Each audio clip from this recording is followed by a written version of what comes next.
Does he not look big as shit right now? Because I'm fucking jacked, son. Sure. Yeah. Form-fitting shirt. The lighting is fucking excellent in here. Dude. Let's just say that. I'm just glad we're out of my living room. I'm sure Courtney is too. Oh, she is so grateful. I'm so pumped right now. This is so weird to hear myself. I know. Oh man, I sound like a little bitch. All right, let's start it up. The Coaches Collaboration Podcast. Hey, this is Josh Pearson. Performance specialist with the Complete Athlete. This is Cole Warm. Certified USAPL club coach and owner of Salutum Health and Performance. Each week, Cole and Josh will take you through training techniques and tips, talk to athletes and fitness professionals to educate and motivate you for your fitness goals. Plus, you'll follow the journeys of Team Salutum Powerlifting and Get Complete Athletes. The Coaches Collaboration Podcast is brought to you by Salutum Health and Performance. Take your full power potential to a new level. Online powerlifting coaching. Customized programming to fit your individual needs and goals. Access to a coach 24/7. Whether you need a quick form check or a full program, Salutum Health and Performance has one goal in mind, taking you to the next level. Got a meet coming up? Ask about on-site coaching. Join the team that's setting records across the powerlifting community. Team Salutum Powerlifting with Salutum Health and Performance. Online at salutumhp.com. salutumhp.com. And now, the Coaches Collaboration Podcast. I gotta talk about the elephant in the room right now. So, ladies and gentlemen, listeners of the Coaches Collaboration Podcast. You don't even know. I don't even know the name. Don't even know. Episode 10. Don't even know. We gotta give a huge shout out to Miss Brooke Stevens she is letting us use a studio. She's a radio DJ and she's letting us use a studio in the radio station to do the podcast from now on. Crazy. So we just went from Josh's apartment with this busted ass microphone. Busted. Cost me $20, boy. We went from busted ass microphone to this high quality, like thousands of dollars of equipment. I bet the mics are thousands of dollars. Yes. This is ridiculous. Yes. I threw up a quick video on my story, but it'll be gone by the time this video comes out. Oh. Or this podcast comes out. Not if we do a live feed, if I can figure that out. You want to go live, bro? Oh, I'm doing it right now. I just don't know how. I won't. I'll figure my phone out one of these days. You're too old, dude. Go for it. You're live too from old. studio. Live from studio. This is the Coaches Collaboration Podcast. Oh, yeah. And that's exactly how we sound all the time. Yeah. First day, live studio. Look at this beautiful place. Gonna go really fast. Look at the computer real quick. What? Shout out Brooke Stevens. Dude, these chairs are so comfortable. Why aren't you sitting down? Because I'm an athlete. I stand. No. Sitting's bad for you. I'm sitting right now and I feel great. All right, so with all these books about mobility, I know, right? You're not even going to try to sit down? No, dude. We have this book by Dr. Kelly Starrett right here, who is strictly against sitting. Oh, he actually says that the worst invention in the world, in the history of the world, is the chair. Oh, I agree, for sure. As far as I mean, obviously, when in the scope of mobility and exercise stuff, because I mean. Or you mean sitting slouched and leaning back? Yeah, horrible for you. No good. Okay, so let's rein this in a little bit. So what? We are in this awesome studio. Mm-hmm. It's kind of weird for us because we have headphones on where we can hear ourselves talk and we feel professional, which isn't normal for us. No, not at all. But can we still talk about dicks and stuff? Oh, for sure, dude. Okay, then I'm good. It feels like we got a giant black dick at our face, so I think that's super appropriate. But it's soft. Can you hear it scratching? Oh, it's so soft. But I mean, this building, it took what, 20 minutes to walk us through this thing? Yeah, it's like a fucking maze in here. Oh dude. My God. I feel like we're in like a fucking bomb bunker down here. Dude, we are in the basement of the basement. There's no windows. No, not at all. No. And there's 2 floors above us or something. Yeah, crazy. Yeah. So how many studios are there? 6, 5, yeah, something like that. And we're just in some side studio too, which is crazy. This is their throwaway studio. Right? Maybe we'll convince them one day, give us computers and let's just do it like this. And we're just going to live Or we in could here. like bring in a bunch of cool stuff, like decorate it, like some sick podcast studio. Oh, fuck. Yeah, that'd be sweet. I wonder if they'd let us bring in a banner or something. That would. Oh, shit. Is that a camera? No, that's a fucking sprinkler, you dumbass. They have a sprinkler in here? That's stupid as fuck. I wonder if we could get like a camera in here. Heck yeah, dude. Sweet, and then man. just. Fuck, there's one right there. For real. Oh, there is one there. That's not a sprinkler. Oh, you think we should get the camera going? I don't know. Maybe next time. Okay. Well, okay. Because Brooke is gone and now I'm Yeah, helpless. she's actually doing. Yeah, you're helpless. Shut up. Helpless in the studio with all this technology, dude. Dude, I even though she told me where to go to the bathroom, I still almost got lost. It was crazy. And luckily for the listeners, you won't have to listen to Josh piss and flush the toilet when he goes. You don't want to hear that? Isn't that awesome? Every 20 minutes, you got to hear. If that's what you're into, dude. Like, Yeah. if that's what people are into, like audio of piss. Just stroking. Loving it.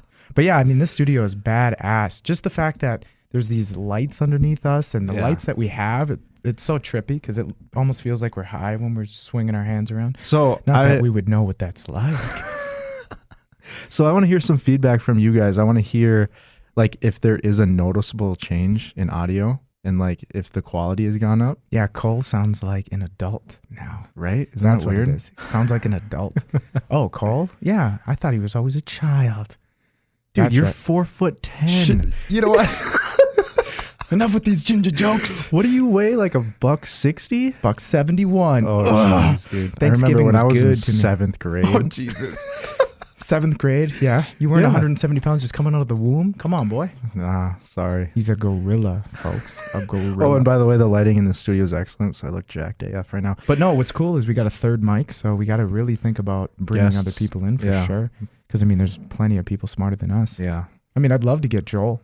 Joel in here. Yeah, I just saw him yesterday, actually. Yeah, that's what he said. I talked to him at the gym today. Oh, cool. Joel is my training partner primarily. He is basically the Yoda of powerlifting at the gym. He's 60 years old and has been training since he was about 13. So Really? you can't really, just the years of experience he has is fucking astronomical. Definitely School of Hard Knocks with that guy. Oh, yeah. He'll tell you what not to do for So sure. what's crazy, I think him and I have a good dynamic because I'm more on kind of like the newer school type of programming, training, stuff like that. Mhm.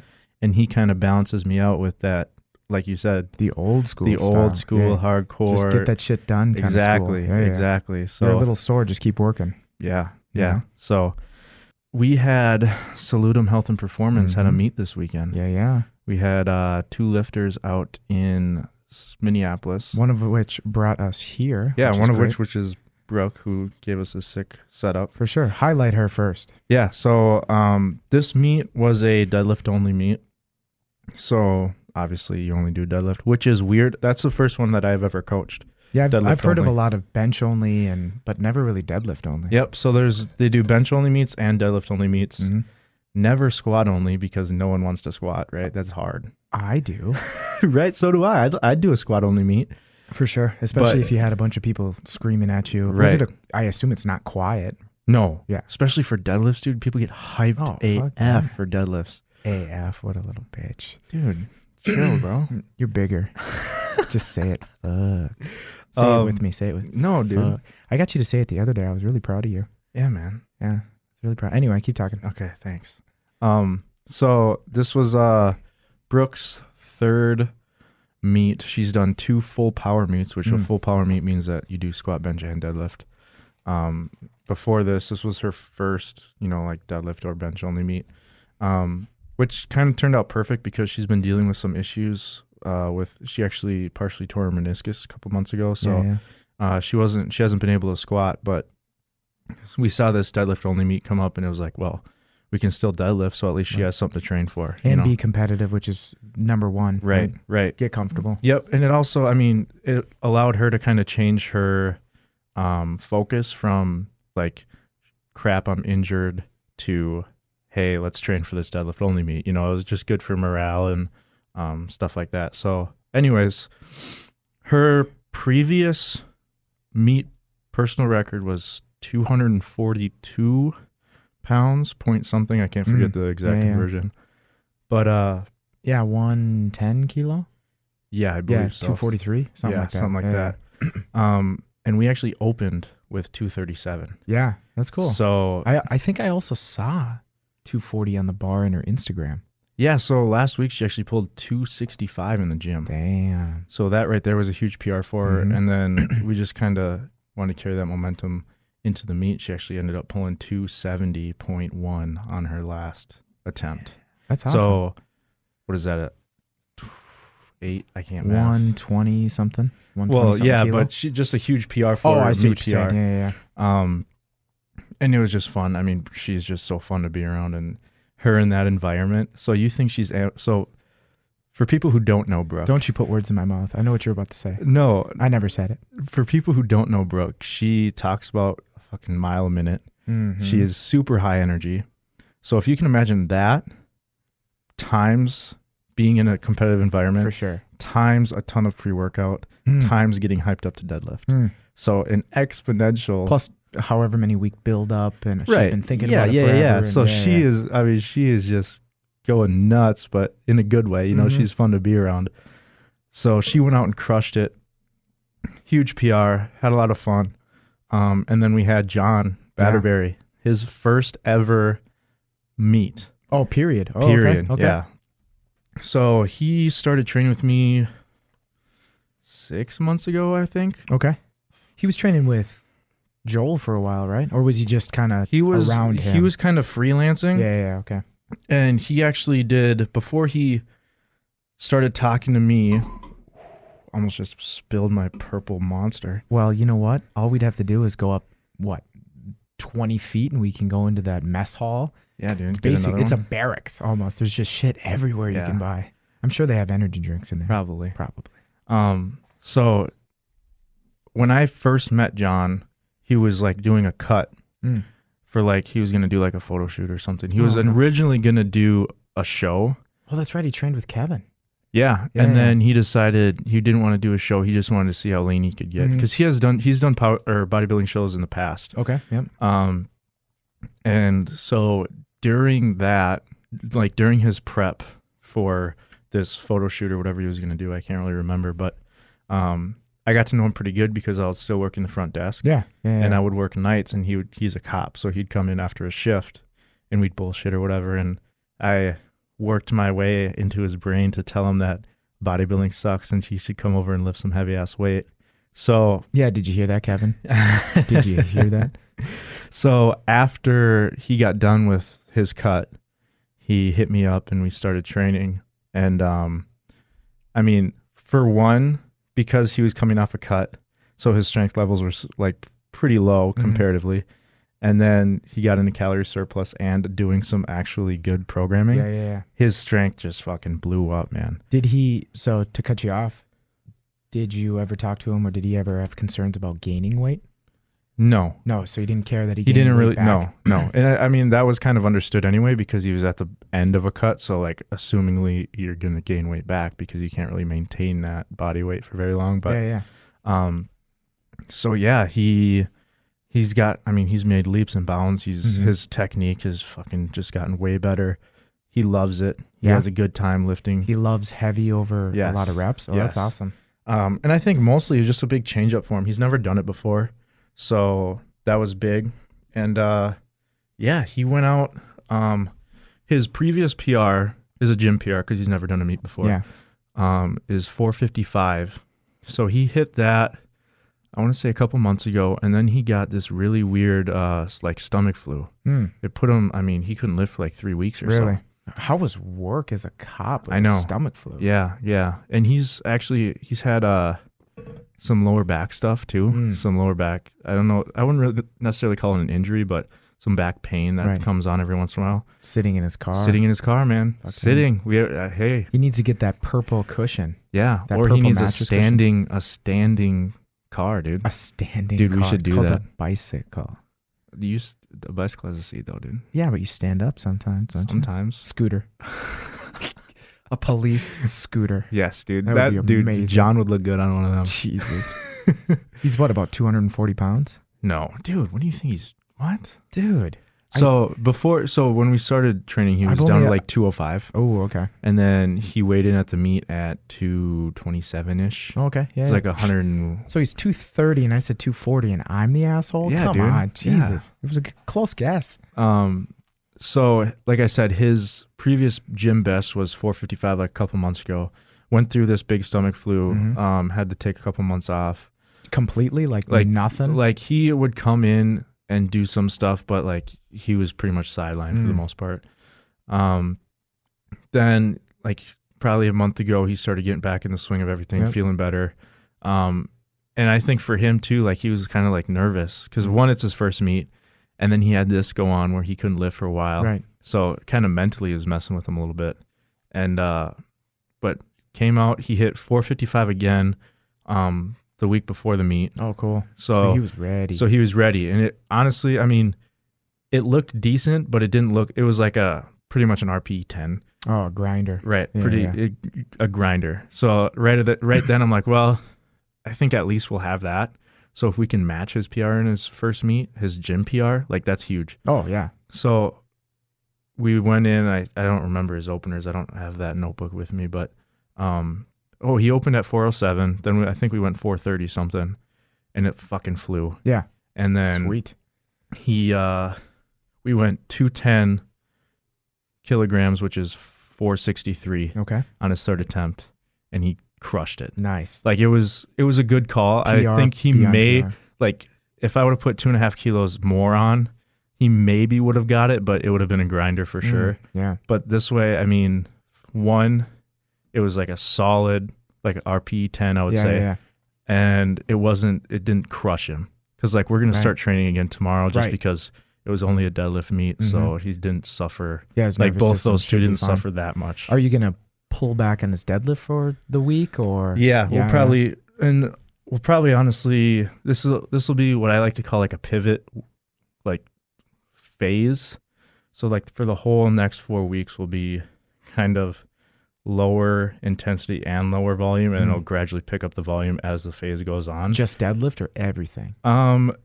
Everything, because I kind of peaked them for both squat, bench, and deadlift. Okay. Yeah. I didn't touch near the amount of intensity and volume on the other two just because the deadlift was what we needed to do. Exactly. So I don't Compete want to win. Right, and I don't want their squat volume to affect their deadlift. Right. Yeah. You know. So I mean, obviously, if it's a full meet, it's going to be different. But if that's the only thing they need to do, then that's the priority. So, so now when you're even just for a deadlift meet, when you're prepping, let's say accessory lifts and things like that, do you change volume? Do you ramp it up? Do you keep it the same? Like, I mean, like as we get closer. Yeah. So like this meet, did you just start avoiding rows and things like that, or were you still rowing? So this is general kind of across the board. The further out from the meet you are, the more accessory lifts you're going to have. And then basically every phase close to the meet, I'm going to pull 1, 2 maybe accessories because we're putting more volume on those big 3 lifts. Right. So I'm not crushing you with, you have 4 sets of 10 and then you have all this list of accessories. So as the volume and or intensity goes up, we start to pull those accessories as we get closer, just because the closer you get to the meet, the less that the accessories matter, the more that the big 3 matter. Right, for sure. Yeah. So it's getting more specific, sport specific to those movements. So let's say 3 weeks ago. Yeah. Did you have them doing any accessory lifts? Yes. Did you just, give me an example. For John, I think I didn't pull, he does barbell thrusts, hip thrusts. For his glutes and For glutes, yep.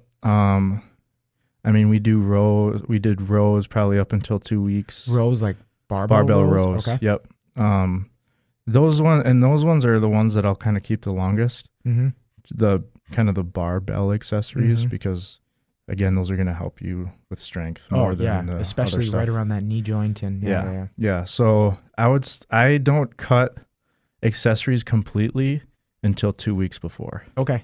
So like the last week of your prep, we're going to hit a opener or what's close to an opener second attempt, like a week out from your meet. Yep.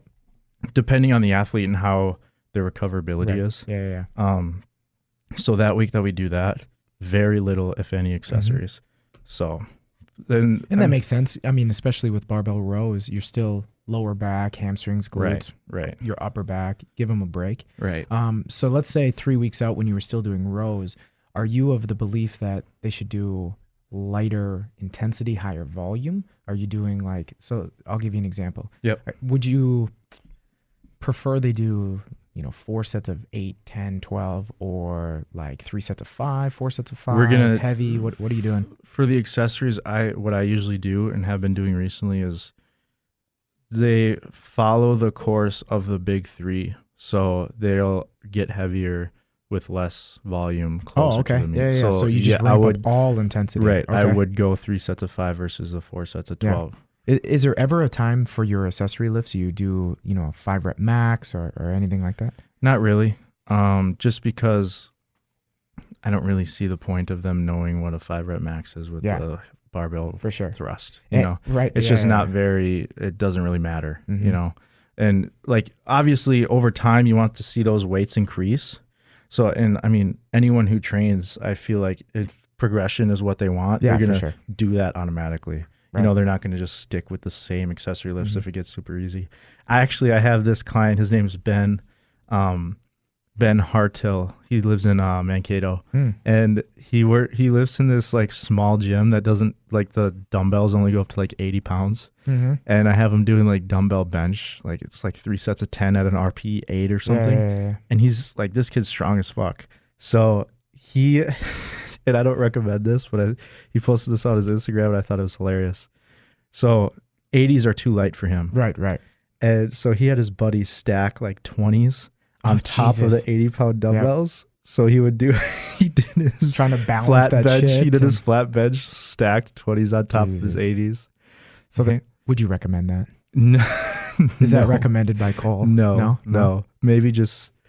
I don't know. Tempos or pauses or something. Yeah, like that. and I mean, we could look at maybe throwing a replacement in there because that's not very safe. You don't want a 20-pound dumbbell sliding off and hitting you in the forehead. For sure. Yeah. For that guy, maybe just one arm at a time.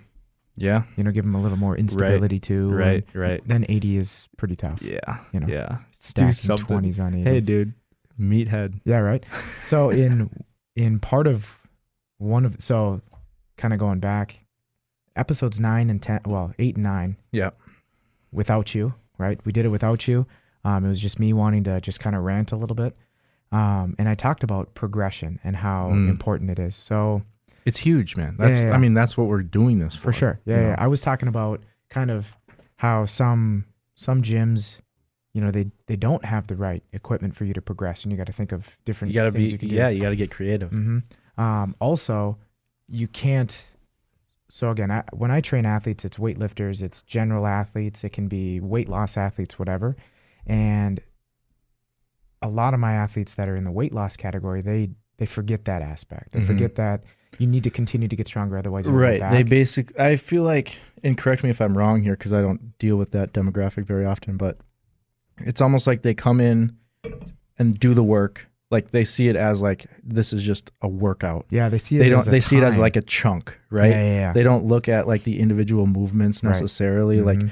Like I give a shit about me, like my tricep overhead press 5 pounds more every week or whatever. You know what I mean? Yeah. Whereas I feel like someone who is like the weight loss journey people are more like, come in, just work my ass off, do what I always do, and then go home. Yeah, and another thing I was talking about is they have that mentality. They come in, but because they're weight loss athletes, they're tired.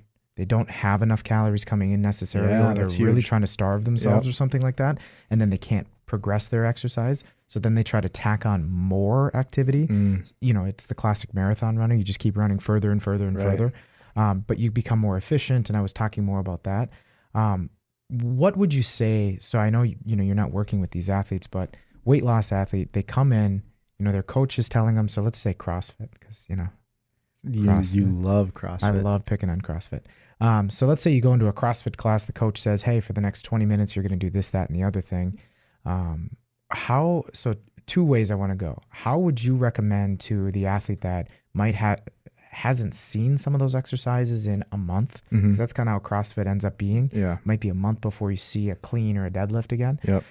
How would you recommend that they track their progression? Because again, if they're not doing sets of 5 all the time, you know, maybe last time it was a 1 rep max. This time it's, you know, doing sets of 3 or I feel like most people don't even remember. If you're not writing it down, you're wasting your time. Right. Yeah. So one, I would say, like, I mean, for our generation, I feel like people just post everything on Instagram, so they kind of use that as a training log a little bit. Yeah. And that's kind of originally why I started posting my training videos on Instagram, like, because it was kind of before Instagram fitness got super huge. Yeah. So I was more just using it as like a space to track, because it has a timestamp on it. Yeah. And it has the video right there. So I was using more as like a log like that. Right. So I think a lot of people do that. But I mean, for me, it's hard to beat. Like, I like paper pencil. For sure. Like, for me, taking notes, like, I have to write it down. Like, I don't get how people can like take notes on their phone and remember it. Yeah. Like, for me, unless you're constantly going back to it. Right. And I just don't do that. Like, we're both sitting here with our little notepads here. Oh, yeah. And like, I make a list every day. Like, oh, yeah. Like of what you to-do expect. list.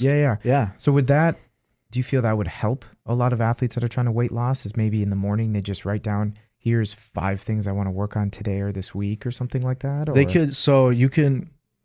I see 2 different logs that you could do. Right. So one is like a daily log where you do maybe a to-do list or like a diet type thing. Where you record all of that. And then, like you said, as far as progression wise in workouts, I think you need to write down what you did for what weight, for how many reps. You know what I mean? That way, because like you said, a lot of those people, they do that movement and then they don't do it again for like 3 weeks. Yeah. And then you come back to it and you're like, yeah, I remember how to do this, but I don't remember what I did last time. Right. Or I know or kind how of to get better. Right. And I know like maybe around what I did, but if it's not in the forefront of your mind like that, I think most people, especially in that demographic, are just going to slap on the same weight. For sure. And just then do it again. Blame the coach or blame the program because they're not progressing or losing weight. Right. Something I've recommended, so I'm kind of battling that right now too in my classes, is, again, I'm not the one programming these classes yet. Right. So that can be kind of tough. Yeah. Yeah. Is right. that well, I'm hoping. Are you foreshadowing? No, but I used to program it. So Okay. it's always in the back of my mind that, would you rather program or does it? For sure. Because, even though it's more work for you? Well, the way I look at it is twofold. One, I'll get paid more. 2, if we look at the athletes, so right now there's a company in Georgia, wherever the hell it's from, they're just coming up with these arbitrary workouts. They're sending it to all the coaches across the country, and they're just trying It's to basically a implement it. franchise. Like, it's like a franchise thing. Yeah, right? yeah, 100%. So we're one of 1,000 gyms. So for people who don't know, a gym buys this program that the coaches and trainers at that gym have to implement for its clients. So Josh is one of these coaches that works at his gym that has to implement this third-party program for his athletes. So that's kind of what we're talking about now, where he doesn't do the programming specifically for the athletes. For the large group, yeah. He takes it from this database, or they send out a program for that day he has the athletes do. We're just part of this big group training program, and I'm one of 5 coaches. So to get all the coaches on the same page, and there's a database attached to it so you can see kind of what's going on. But again, so the problem I have is these people in Georgia or wherever, they've never met my athletes. They don't know heights, weights, what their motivations are. Experience anything. level. Exactly. So I almost look at it as it was a great stepping stone, but it's time to move on. Right. Where, because I know the majority of these athletes, I feel that I can be like, okay, so we know a lot of their kettlebell swings are starting to stagnate, let's say. Let's just say that's what's happening. Hey, how do we get better at that? Maybe every Monday for the next month, we're going to just focus on making sure you're getting stronger at X, Y, and Z. So that we can because force the progression. you're there, so you know what these people need help with. Yeah. When they're just sending out this program, I mean, they're just, like you said, doing it arbitrarily. Maybe just this is the schedule, this is this day, so we send it out. But they don't know the individual athletes. They don't know who needs help doing what, who needs to emphasize this versus that. And we do our best doing that because, if it says it's a push-up and they need help, or they need, if they need to progress it or regress it or whatever, modify that's or what we're whatever. there for. Yeah, we're there for that. But again, when I know for a fact my athletes haven't even tried or can't even imagine trying to progress something like a one-arm kettlebell clean or something like that, because all the time that they do it, it's you need to do 15 of them. You need to do 30 seconds worth. You need to do this, that, or the other thing. And it's always changing. So they always kind of rely on that starting weight. So let's just say they're starting at 35. Maybe in the workout I can get them to go to 53 or whatever. But it would be really nice to say, hey, Tuesday for a month, we're just making sure you're getting better at clean. Then we'll show you how you can implement that into a program for 30 seconds or whatever. Right. Where they're at the level where they've kind of exhausted the program, I like to think. Yeah. And they just need more thought put into them specifically. So I just had this thought where you're saying that, and I think this kind of goes back to people who prioritize progression, people who don't. Yeah. So I think that people who go to, say, a group fitness class or a boot camp or a CrossFit class, something like that, they're going to just do the class. Yeah. They're not, I mean, the specifics don't really matter. Right. Yeah, they're not taking hold of it at all. And also, this, like, I feel like the emphasis isn't, like, obviously for us as strength athletes, the emphasis is on how much you lift. yeah, 100%. And so progression is giant for us because that's how you're going to lift more. Mm-hmm. But for them, that's the emphasis isn't on that. Yeah, it's usually the scale or the mirror or Or something it's like that. or it's just sweat. Yeah. How much can I sweat? Right. You know what I mean? So the emphasis is on different things. Yeah. And I had this experience when I was working with a lot of high school athletes, and primarily females. I would like have to force them to put more weight on the bar. Yeah. Because they were just fine with coming in and squatting the same weight every single week. Because it's quote unquote hard. Or not even that, or it's just like, this is what we do. Yeah. You know, this is just, I'm going I to see what work you're out. saying. So it's Yeah, just like it's comfortable. Yeah, they're telling me to squat and they're telling me to squat 8 times. So I'm squatting 8 times even though it's the same weight. Right. Yeah. And I it's see a like, lot of women do that. Well, not just women, but I see a lot of people just at our gym doing that where it's like it's almost such a routine that they come in, they throw on the same weight on the bar, they do the same amount of reps, maybe they do less or more, but the same weights on the bar. They're just doing the workout. Yeah. You know? Because their program said you need to do 6, but it Yeah. doesn't. For you, you're always talking RPE, Right. which can kind of give them a more of an insight of it needs to feel like this. Right. And I mean, obviously, if you're doing 8 reps versus 3 reps, you Yeah. should have more weight on the bar when you're doing 3 reps time. versus 8 reps. Mhm. And like I said, a lot of high school athletes, they just come in, they would just kind of go through the motions a little bit. Like, they're not as present. Right. They're not as, like, they don't, I think some people don't see the big picture, Yeah. right? Where they're like, okay, well, if I can up this by 5 pounds this week, maybe next week it'll be easier. Yeah. Or the week after that, or 5 years from now, I'll Right, be right, doing right. this much. They just come in, get the workout done, go home, and then they feel accomplished because they did the workout. Right. Yeah. And they feel when they left that they worked hard. They're tired. Right. Because I'm guessing that most of them get a good workout, For sure. but they're not getting the most that they can out of that workout. Yeah. And I was talking about this on, I think, episode 8, where I said, so you're coming in a little fatigued, a little tired, not enough food, life happens. You come in and let's say for 30 seconds, I need you to do push-ups. Well, you and I do push-ups in 30 seconds and maybe we do it one of 2 ways. One, we just go crazy and see how many we can do. Great. Yeah. And then if we have to come back to it, maybe we try to match that. Another way is, let's say we can't survive the 30 seconds with that exercise. You and I will take really short breaks before exhaustion, Right. so that we can come back and maybe squeak out 1 or 2 more. Mm-hmm. Where the athletes, they might go to that exhaustion and just stop, Yeah. right? Or because they're fatigued, they come in and maybe their push-up, just the time it takes to do one push-up is a little bit slower because they're just, I'm doing push-ups. Right. You know, they're kind of, and for people who like, again, so when I worked with high school athletes, a lot, like most of the time the athletes want to be there, but some of the times the parents force their athletes to be there, right? Oh, yeah. So they're just Especially trying if to, there's a weight loss thing. they're trying to get through. Yeah. They're trying to get through with doing the least amount of work possible. Mhm. So when you say do push-ups for 30 seconds, they're going to do the slowest push-ups Slowest, or they're possible. going to hope you turn your back and they stop. Yes. Dude, planks Oh, my God. are the worst, right? Luckily, the room you're in, you have mirrors everywhere, so you're always looking. Oh, yeah. But for They me, always dude, think I have eyes in where the I back of was my head. where I was coaching, like I had to have my head on a swivel. Oh, And, yeah. And because I mean, this is maybe one of my downfalls as a coach is I was Mr. Nice Guy, right? So Too nice, too soon. Yeah, too nice. So they'd get comfortable, right? Mm-hmm. And then they'd drop down on plank, and then You mean lower back burners? yes, and then I'm not Mr. Nice Guy anymore because everyone's doing 10, 20 more seconds, Right. And then they all hate the person who dropped. Yeah, you know what?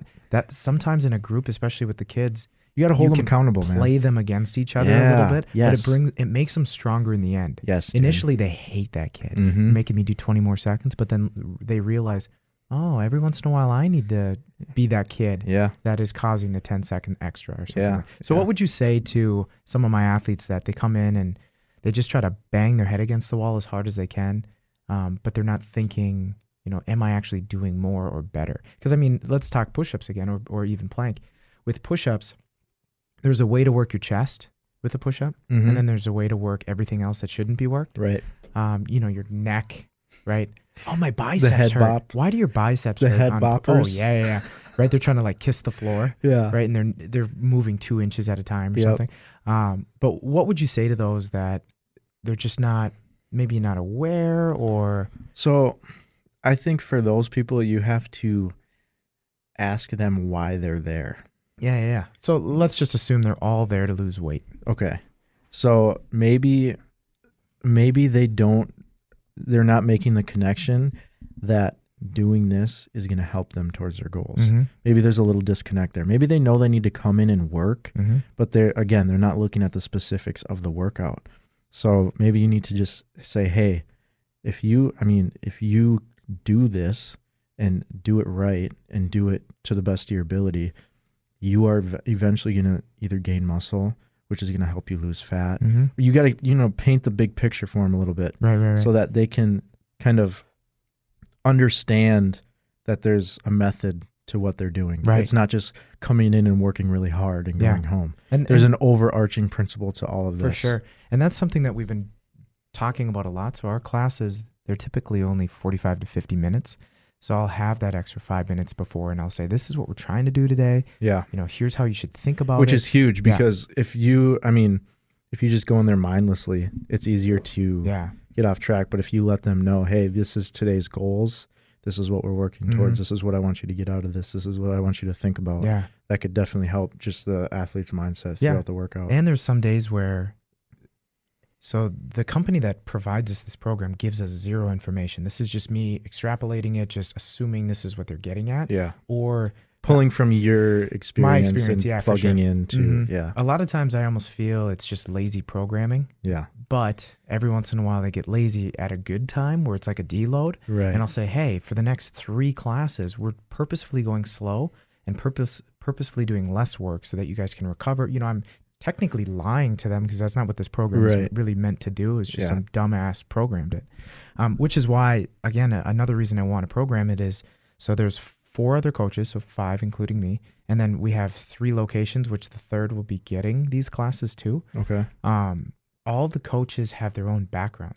We've never been told, here's what to expect. That. It'd be really cool if I'm able to take over the programming and then I'll Put say some structure into exactly and tell the coaches, hey, Monday we're doing this shit and this is how I need it to look. Yes. Because it's a lot like CrossFit where, as far as I know, and this is like 2-3-year-old information, but when you get a level 1 CrossFit certification, they give you basics of like, here's what do they give those out of like vending machines? Basically, it's a 2-day thing and a test, 2-day event and a test, and then you're level 1 certified. You get 2 more just like you.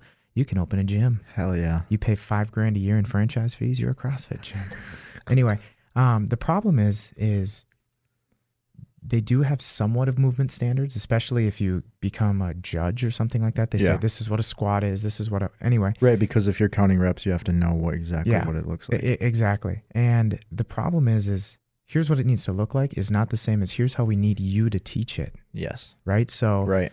Joe Blow in Missouri is teaching a clean like this, but people in California are teaching it like that. Mm-hmm. Our CrossFit coaches are teaching. I mean, I would like to bring some type of unity to the coaches where every week I can just be like, hey, we need to make it like this. So in that aspect, you're going to explain to them like what you do at the beginning of your class, right? Yeah, Explain, exactly. This is what we want to get out of this week. This is what we want to like exaggerate or what we want. You know what I mean? Today we're emphasizing all the push-ups. Yes, emphasizing, that was the word I was looking for. We're going to emphasize all the pushing mechanics. There are some pulls, there are some legs, but let's really get after those chest muscles. Right, just so there is some structure. Yeah. Because I feel like right now, someone goes to your location, they have this experience. Someone goes to the location across town and they have a totally different experience. For sure. Whereas, I mean, they're all local gyms, right? Yeah. It'd be easy to just have like a weekly or monthly meeting where you go over like, hey, this week we're going to emphasize this week we're going to emphasize this, so that there's some continuity. Yeah. Boom, big word. There's right a there. good word. Just so that the members are having this, a similar experience across all, and they're not, because they're not all coaches are excellent coaches. Right. Coaches, to be a coach, you have to, like, it's almost like we were talking about the athlete a couple episodes ago. All coaches should be trying to get better. For sure. So, let's coaches are at different coaches. Coaches are at different levels, and I think in this local area, you're at a very high level compared to other coaches here, which isn't a knock on other coaches. It's just you've had a lot of experience. You've done a lot of learning on your own on the side, which has brought your level of coaching to a higher level than most around here. And I've been doing it for 12 years. Exactly. Helps, exactly. So what they should take advantage of is your experience, and you can show other coaches the path. For sure, which is what we're trying to do with TCA, is eventually it's going to be an online thing where we're showing coaches, here's how we like to teach the deadlift, the squat, the clean, the whatever. Here's, if you see this problem, we want to work with it. You need a lat pull down, and it needs to look like this so that you can fix this problem. And here's, I want to do something like that. But again, like you were saying, my biggest problem is, so I teach a lot of like 8 a.m., 9 a.m., 4:30, 5:30 type classes. Yep. But there are 5 a.m. classes, there are noon classes that we just added. But it's the really early morning classes. Every once in a while, one of those athletes will come to my class, and they always say something to the extent of, well, that's not how the other coach did it. says it. Yeah. What do you mean? I need to put my feet here? What? I need to move my knees here for my squat? Oh, wow, I feel my legs. Well, my other coach didn't teach me that. Yeah. I feel that, especially if you're going to franchise something, it should be like McDonald's, right? Where you go to McDonald's in Japan, it's the same. It's the same cow's you ass. You go say, hey, I want a McDouble. It's going to be the same as a McDouble. It's going to taste in St. Cloud. Very close, at least, right? Where I think that's the problem right now. So the company that we use is very similar to CrossFit. I don't even know if you need to be certified as a personal trainer. Okay, so that's number one. Same with CrossFit. You don't need to be a certified personal trainer. Right. So we had this guy. I'm not a certified personal trainer, so. Am I? I think I am still. I can't remember. I have so many certifications. I'm not sure if I'm actually considered a certified you got person. stacks on stacks on stacks of certifications, dude. Right. Some expired. Dude, how many letters do you have behind your name? 0. No PhD, MD, none of that no, shit. Dude, what about all your certs? Oh, dude? It doesn't give me letters. A, B, C, D, E, F, G, H, I, J, K. Oh my God. So here's a tangent. So yesterday I went to dinner with my parents. That's where we saw Joel. Yeah. Courtney, my fiance, was with me, and my parents were talking about kids that were named A, B, C, D, E. It's like Abdica or some shit. Abcad. I don't know.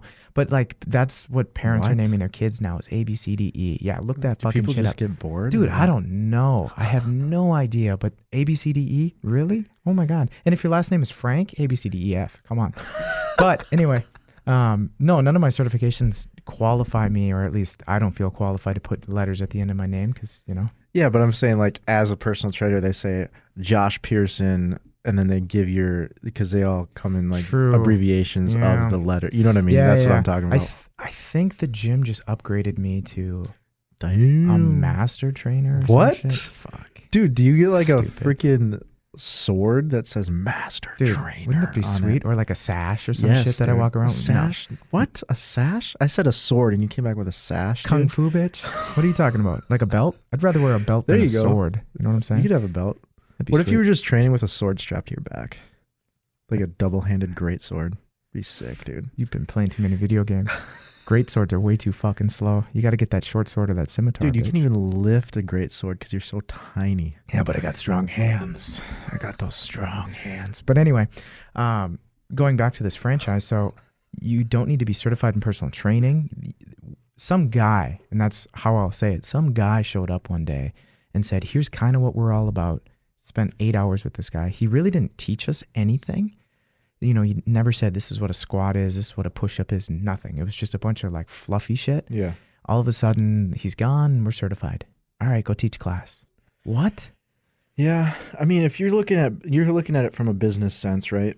from their perspective. Oh yeah. Efficiency. Right. And they maybe assume that the trainers that they're training know these things, because they can't, but they can't go to a gym and with all these trainers and teach them fucking everything. Well, they can. And shout out to Shelby because that's exactly what she wants to do. Really? Yeah. She wants to do like a traveling workshop or something kind like of that? where it's, so she's a teacher and teachers are supposed to have a yearly or bi-yearly workshop, which they never listen to and they don't care about. But the concept is you learn something new every year or you refine something that you've learned in the past. Okay. And I mean, that's really what I set out to do with the Complete Athlete, with all those videos and things like that. Right. There are some that I'll direct them towards the athletes, but then some towards the coaches too. Yeah. Because, and by no means am I saying, hey, bitches, you need to be just like me, just like Josh. Right. But what I'm saying is, I've learned a few things. I know how to squat 5 different ways wrong for sure. Right, because you've been there. Exactly. And I know I've worked with enough people, and me going to college for communication studies, I'm really good with cues. Really good with figuring out what type of learner you are. Yeah, which is huge. Yeah, for sure. I mean, you talk to any coach, football coach, whatever, you need to know how to communicate to that athlete. That's going to make sense and also, like, they're going to listen to. Right, yeah. Because if they, you hear, I've heard this all the time, but there's some kids that you can get in their face and, if you need them to pick up the pace or whatever, get in their face, yell at them, and they respond good to that.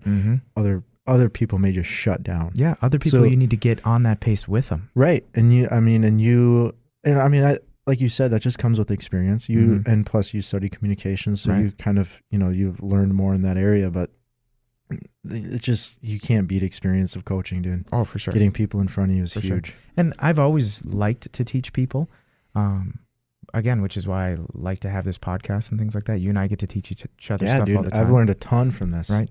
As have I, which is why I'm always pumped to do it. Yeah. But I'm sorry for leaving you hanging the last couple of weeks. Oh, no. It's Thanksgiving, for God's sakes. Yeah. Who cares? And plus my truck broke down the other week. So. Yeah, you're on 7 cylinders now. Yeah, you're 7 used out to of that. 8. Yeah, right. You're used to that. Always running one short. Anyway, but no, to me, my vision is I want to bring brainwashing to a whole new level with coaches. Yeah. Where it's, here's why I like to teach the squat this way. You might say no to that, but you at least listen to my argument about it. Right, and pick and choose what work for you. You get to decide, that's not exactly how I want it to be. Or you might say, yeah, I really like that. Right. And then I just gave you tools to think about, why do you teach the squat this way? Why do you do the squat this way? And I think that's that constant progression mindset also ties into this, obviously, because for a coach, you're always going to have different people in front of you, different athletes, different learning styles, different personalities.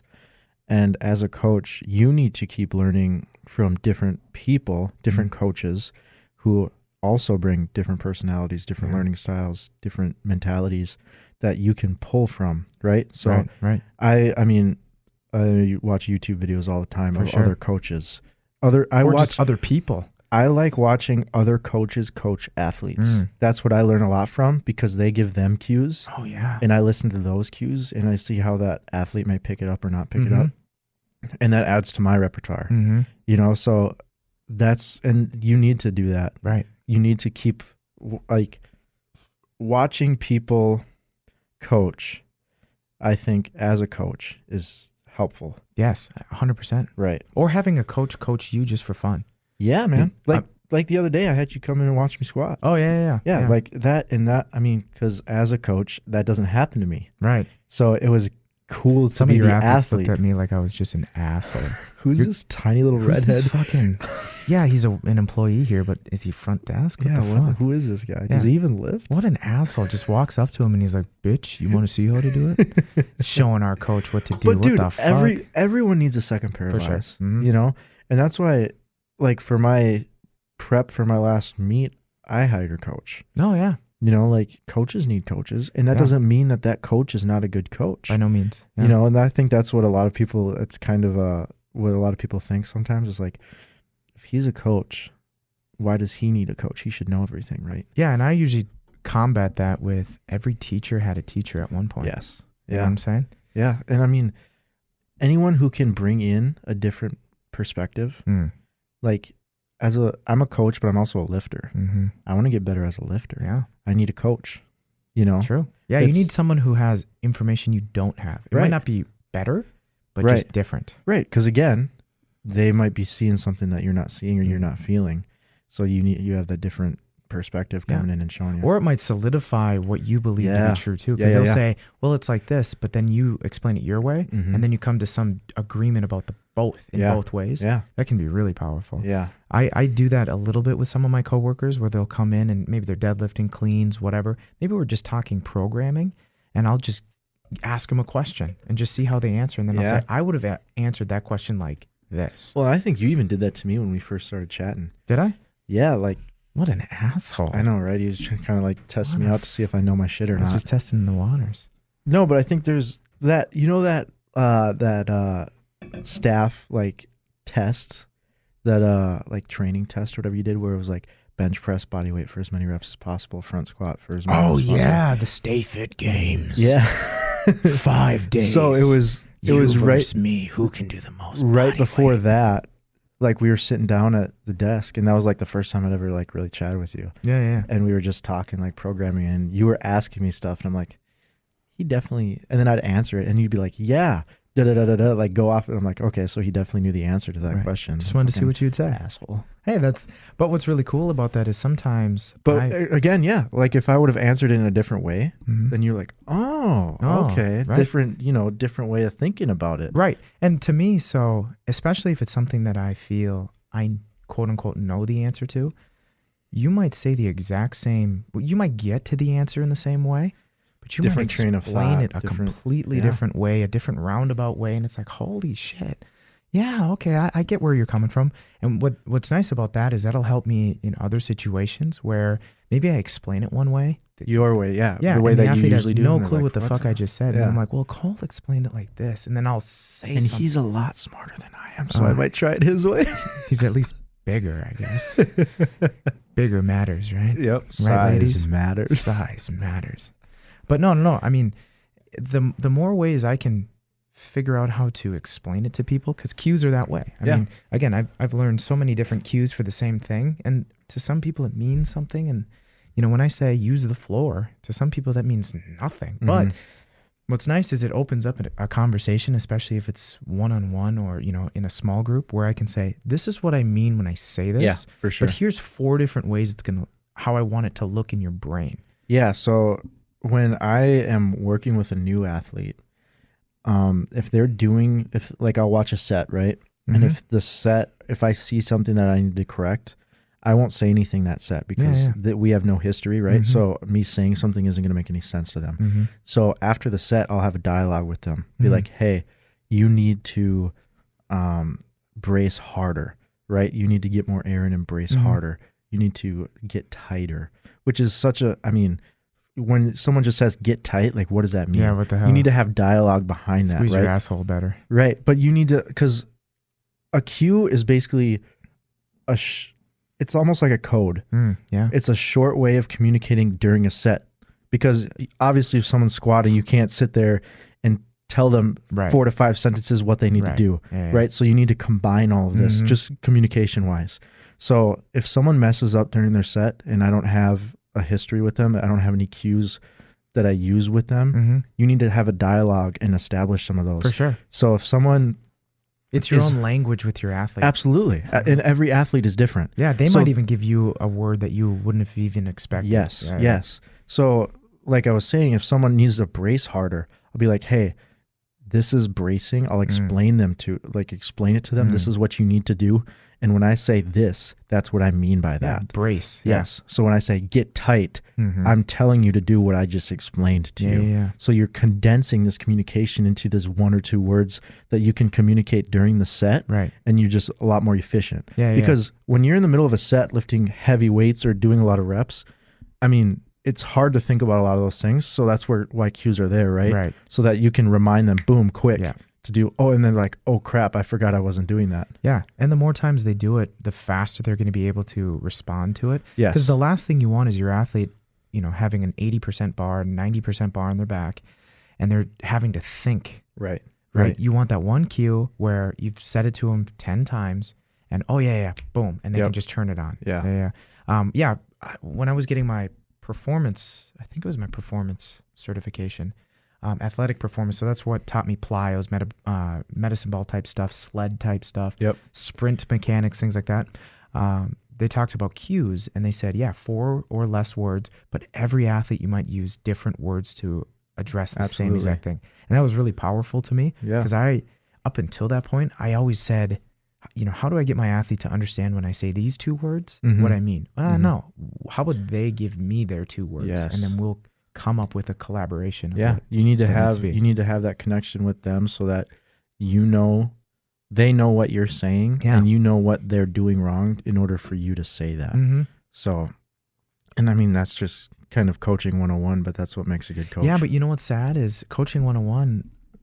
I work with 14 people, and I'm still doing this podcast with you. Right. Yeah. So some coaches just either they don't care, they don't know, or maybe I don't know. It baffles me. Well, for one, I think you and I both have a lot of passion behind this, and I yeah. think some people just don't. Mm-hmm. They're fine with just going in, clocking in their training hours and going home. Right. They don't have that constant progression mindset. Right. So one of the solo ones I did, I talked about physical therapists. So it was 8. So we had talked about Hannah and her physical therapist or chiropractor or whatever, and her hips and all that stuff. And then I went on a really long rant, sorry guys, about a half an hour rant about... An angry ginger rant? Well, kind of, yeah. About figuring out if your physical therapist, your chiropractor, your trainer is passionate. Yeah. Asking them questions about, what do you do? How do you do it? How do you think about it? How do you get yourself better? Things like that. And then what happens when you realize that your physical therapist is just punching a time card? Yes. And which is why things like chiropractics and physical therapy, and why you've got skeptical hippo eyes, Brendan Chop. Yeah. But where you always say you're not really sure if it's helping, it's really a placebo effect. Yeah. What would you say to an athlete that kind of feels that their chiropractor is just trying to get their money from them? Like, how do you approach that? So, how do you identify that your chiropractor is just an asshole? well, I think just like you can, as a human being, you can kind of get that vibe, right? If someone is kind of pushed, because a lot of chiropractic offices, they have appointments every 15 minutes. Yeah. So if they're just getting you in the door, crack your back here and there, and do a little more specific type stuff, and then getting you out of the door, and they're not giving you movements and stuff to do outside of the office, that'd be a red flag for me. Because do they want you to get better? Right. Do they want you to keep coming in and keep? Yeah, so and they can keep we making money off talked you? about that a Yeah. little bit. Yeah. And like I said, I think you can just generally get that vibe from someone when you're having a conversation with them. If they're asking you like questions about what you do, what your goals are, when you want to get better by, you know what I mean? Stuff like that's digging beneath the surface. They're not just being like, oh, they have a lower back pain. This is what I do for lower back. Da-da-da-da-da. They're not going through the motions. They're actually trying to, it's the same thing as personalized programming, right? Yeah. You have to dig beneath the surface. You have to understand what their goals are, what they want, and then you customize that towards them. Yeah, so let's move that to if you have a trainer. Okay. So let's say you have a trainer that, and you might not even know this. So again, I work with a bunch of them, and there are some trainers where if they have 8 clients, and they call them clients because they're not athletes. I hate that. Yeah. I've accidentally said it, and I'm trying to get out of the habit, Right. because I don't like that word. Growth mindset. Yeah. I don't like having clients. Yeah. When I hear client, I think you're just paying me money to do you a service. It's more of a, for me, it just sounds like, money grubby business. And I mean, that's part of it. If you weren't for paying sure. me, I wouldn't have really met you. If you stop paying me and disappear, in some cases, I'm going to chase after you. In some cases, but I mean, obviously there needs to be an exchange, right, of For money sure. for time. But yeah, because our time is worth it. yeah, but that's the difference between like just getting money out of someone and actually like passionately trying to get someone better. Right. Yeah. That's what I think athlete versus client is. Yeah, but let's talk coach. Let's talk personal trainer, maybe head coach, because again, we were talking about the group training I'm doing and the franchise and all that.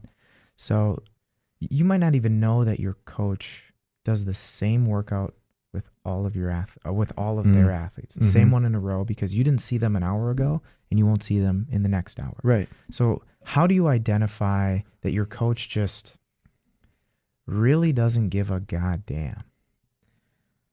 I think it's kind of the same things I talked about with the chiropractor. Okay. Man.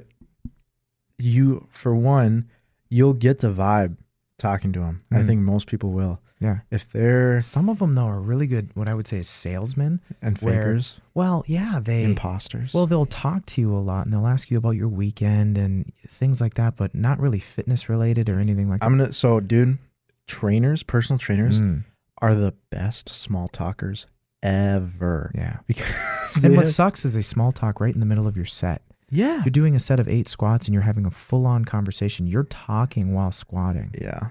Yeah. Yeah. I mean, I don't know. But again, so you have this person that's generally nice. They ask you about your day. They ask you about your week. But how do you identify if, the trainer that you're working with is actually helping you? I mean, so I'll give you some things that I've observed. Okay. Because you've been in this environment. Yeah. I've never been in a personal training environment. Right. I've always Yeah. had more athletes around me. Yeah. I'm not like one-on-one. Yeah, so. you've always been outside looking in type thing. Yeah. But I mean, some of the trainers at the gym are not worth a goddamn thing. And the reason being you can tell just how they even stand when you're doing a set. Yeah. You know what I'm saying? You can tell from a distance that they're just tuned Body out language. completely. I look around a lot because I just am always looking around. I don't know why, but I always feel like somebody's coming to attack me. I don't know because I don't know. I always look around, like I keep looking out this door in case somebody comes. I don't know. Jeez, dude. Chill the It's hell crazy, right? And even at the gym, I might be in the classroom, but I'll keep looking out the classroom because people are constantly walking by. Yeah. It's It's just kind of distracting. yeah, it's a habit of mine, and maybe it's ADHD or Probably. probably. But anyway, so we got trainers that do that all the time. I mean, certainly if you have your arms crossed, they don't give a goddamn. Yeah. But one thing that I've always noticed is if the trainer actually cares about you, they'll explain to you it's not always about physically moving. Mm. So let's say you get a trainer and your appointment's at 9:00 and he or she starts at 9:06. That's a problem, Yeah. right? Or you end. Now, I do this a lot where if we're an hour appointment, we might start at 9:01 Mm-hmm. and it might be 9:56 when we're done. We Right. just, we happen to be done at that time. See, that was a big issue for me as a coach, Mm. having an hour exact time slot Yeah. that people pay for. Mhm. So I always felt the need that I need to fill this hour. yeah. And maybe on the front end of this hour, this athlete crushed some squats, supersetted with depth jumps, and they're crushed, right? The front end of their workout, they just destroyed. They, less rest times, like they just kind of flew through it because they were just killing it, right? Right. I always felt shitty towards the end of the workout when they crush it the whole time. Maybe there's 10 minutes left. And I need to fill these 10 minutes because I feel like if they walk away early, their parents are going to be like, hey, I paid for an hour of my Right. kid working out. They need to be working out for an hour. Yeah. You know what I mean? I Yeah. always like this Adults are that way too. obligation. Mhm. Whereas I don't want to give you fluff at the end of the workout just to fill this time. Right. It's not, it just seems, I don't know, phony a little bit. So here's how I've seen people deal with that. The way I deal with it is 2 ways. One, I might say, okay, we meet each other 8 times a month. At least 2 of those sessions, you and I are going to sit down for a half an hour and maybe even the whole hour. And we're just going to go over everything that you've done in the last few weeks because you're tracking it. You're Right. talking about it. I want to know about your sleep patterns, your food, things like that. But if I run into having 10 minutes extra, let's say we had a 50-minute just crushed them from, I have an athlete that she'll start deadlifts and then I'll circuit her to death at the end. Mm-hmm. But sometimes her capacity, because we put so much in a short period of time, she's Right. just got nothing left. Right.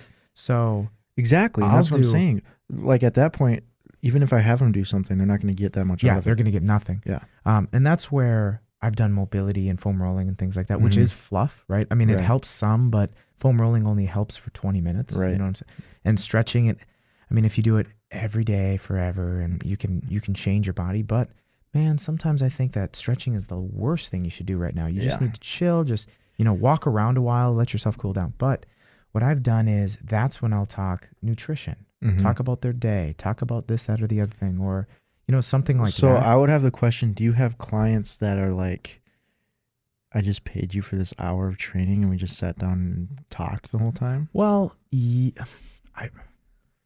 usually I'm good about bringing it back to training. Okay. Where maybe it's at the end and we're talking nutrition. We're talking about what you have for lunch. Why didn't you have lunch prepared? Did you sleep okay? Did you water, whatever? What are you doing this weekend? Oh, you're going out with friends.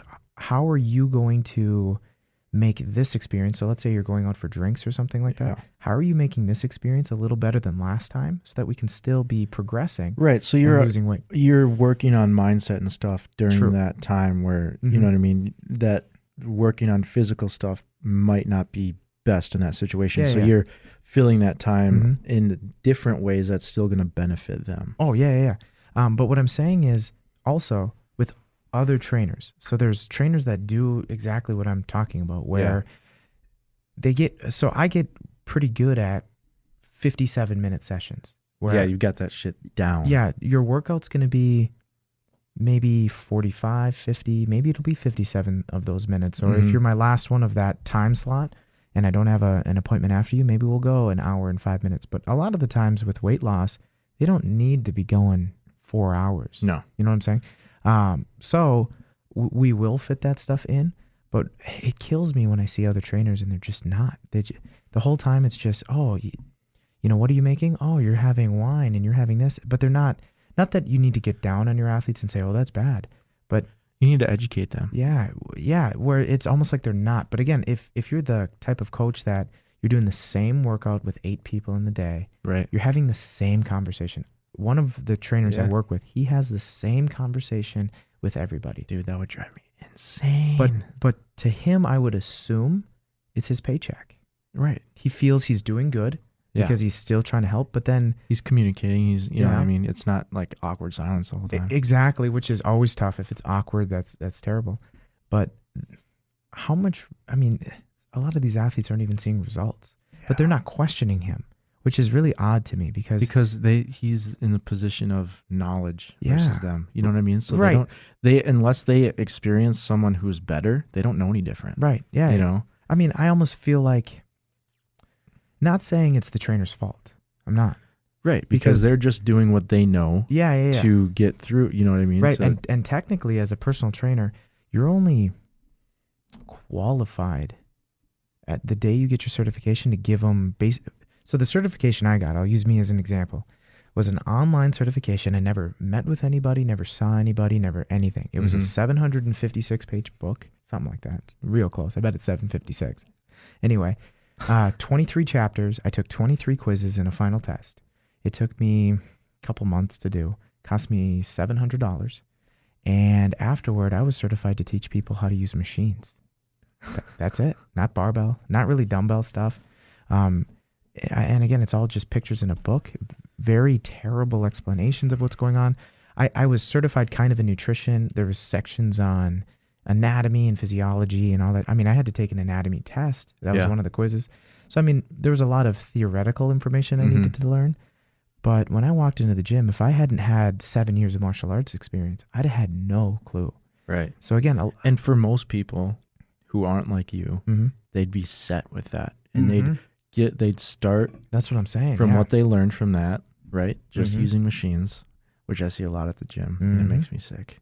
Because it's just, I think it's stupid. I mean, obviously for certain clients, as your primary exercise, it's probably if you're spending 70% of your time in machines, like and if you're an old client and let's say you have arthritis, because I have a lady, she's got chronic arthritis everywhere. She's only like 45 or something. She's got carpal tunnels like crazy. That sucks, man. She's had countless knee surgeries and ankle things, and some days she just can't even use her hands because it's just so bad. Yeah. But in cases like that, sometimes we do use machines. But we always start, hey, you walked in here today. Yeah. Obviously, you can use your You can body. walk, maybe do. I mean, I would rather have someone do body weight exercises. 100%. Yeah. Because one is way more functional. Mm-hmm. You know what I mean? Like, when you ever, so I think for general population, right, a lot of it should be relatable to everyday life. Yeah. A lot of the stuff they're doing. Like, when are you ever strapped in this machine doing a movement on this strict plane back and forth without, because a lot of they're you can only move it this certain way. Exactly. There's no play back and forth. You know what I mean? Well, I got one for you, just for fun. When are you ever having your back up against a wall, having to push something away from Bench you? press is the least functional thing Yeah, in the it is. world. Yeah, I agree. I really do. think it's stupid. The only reason I do it is because It's part of the competition. Yeah. I think bench press is the most meathead thing to do in the world. For sure. That's what people ask, right? They're like, "Oh, you look like you lift. How much you bench, bro?" Yeah, which is stupid. Yeah. But like squats, I understand. Let's say something, you need to lift something up and You it's need to above take you. a shit, right? Well, that too. But I'm saying weighted wise, Yeah. if you've ever tried to lift something up, a lot of, let's say something really big. So let's say a few sheets of plywood. Okay. You don't necessarily use your hands. You put your upper back into it. Yep. You kind of press up into it to lift it up. It's Right. very similar to a low bar squat. Right. Deadlift, you pick shit up all the time. Deadlift. So, I'll ask you this then. So I get asked this sometimes too, like, what's your favorite lift, right? If you could only do, let's say you could only do 3 movements for the rest of your life. Clean and jerk snatch. And so clean and jerk being, Clean, jerk, snatch. that'd be it. Yeah. So for me, it would be, so it depends on how you're looking at it, right? If I'm looking function wise, like functionality, like being healthy, it would probably be squat, like an overhead press, and then a pull up. Oh, yeah. You know For what I sure. mean? Mhm. Like those, and so I think deadlift is the most functional thing you could do. Yeah, Just like every day. Like, how many times a day do you pick something up? exactly. Yeah. Like, I think deadlift reigns supreme. Yeah, kind of. So it reigns supreme until you have to bring it above your belly button. That's true. You know what I'm saying? So like, that's why I like cleans. And a lot of people are like, why the fuck would you pick clean and jerk? You know what I'm saying? So let's say you asked me to pick up a log off the ground and put it into the back of your truck. Right. I have to clean it. Well, because you're really short. But you know what I'm saying? Right? But I have to clean it, right? So, Yeah, okay, here's yeah. a good one. Hayloft, second story. Yep. How are you getting it up there? Yeah, you got to throw it overhead. Probably, But right? you got to get it up overhead. It's kind of first. like a suplex. It's, in a way, it's like a kettlebell swing or a suplex, but it's similar to a snatch Right. because you're going from below your knees, above your head in one fluid motion, Right. right? And if you want to get it really high, like a keg toss, if you've ever seen World's Strongest Man stuff, it's very similar to a snatch. Yeah. Again, with The muscles and Yeah, the movement is that's- generally the yes, same. that's what I mean. Yeah, it's definitely not the same, Right. Because you're not squatting it, you're not anything. But with the jerk too, I mean, have you ever had something that was kind of a little too heavy and you had to get it into something? You use your legs, Right. So maybe instead of a jerk, it would be a push press, Yeah. or Yeah. a strict press or Yeah. something like that. Yeah, man. I mean, But I mean, so deadlifts are great for sure. well, I think so. My argument to that, which I don't know if it's a very strong argument or not, but I can get by because I deadlift so much. I can get by with a shitty clean because I produce so much force off the ground. You know what I mean? Yeah, for sure. Because I can deadlift over 600 pounds, like conventional, right? Because sumo isn't very functional at all. But so if we're talking conventional deadlift, if I can apply that force, like I can get away with shitty technique and getting it up into a front rack. Yeah. More so than the average person, But right? do you think picking up, let's say, a rock or a log or something like that, or something just awkward and heavy? I'll actually ask it in a different way. But I don't think so. Now thinking about it, that's still probably not as good as doing the movement itself. Well, I think I want to change my answer, and I want to change it to maybe instead of clean, maybe like a sandbag carry ooh, that starts from the ground. Okay. You know, because so what I was thinking about is anytime I have something really awkward, maybe really wide, let's say it's a sheet of plywood or something, or it's wide, it's narrow enough I can grab onto it. Yeah. I always will lift it from the ground, put it into my hip crease. Yep. And then I'll stand up and walk with it or whatever, right? Right. So what kind I do, of a clean. what I do for a living, right, is I install acoustical tiles, panels, ceiling yeah, tile. Yep. A lot of the ceiling tile that we do with are 2 feet by 4 feet. Yeah. And they come in cartons that, depending on the tile, but it's usually like 12 Yeah. 10, tile 12, per carton. Yeah. And I would say they're probably right around, again, depending on the tile, but I'd say average right around 40 pounds per carton. And the way that I lift it is, I get it. Like usually they're on pallets, so it's right around waist high. I'll pull one end into my waist. I'll reach further, so I'm using a lot of my back, and I'll hoist it up over my head and carry it with one arm, like resting on my head. So that's that's pulling one. So I mean, it's a different plane most of the time. Yeah, but it's still a horizontal it's row. still you know? it's still pulling, rowing, and then using my legs to throw it up over my head. Right. So that's basically that movement, extending my hips, right, to get that triple extension. Carton. Yeah. Dude, triple extension. We could talk about that for sure. But I do want to say one more thing. So plyo boxes, we have to move them all the time. Yeah. So they're wide, they're awkward, and the grips are on the wider spot. Snatch grip. Fuck yeah. You got to put it in your hip, and then you got to kind of clean / snatch it to your chest. Yeah. And then you hold it in an isometric row and you carry it. Right. But again, if I only had 3 exercises. 3 lifts. Make a decision right now. Gun to your head. Sandbag carry from the floor is 1. Okay. No, I take that back. Jesus. No, Christ. I do want sandbag carry.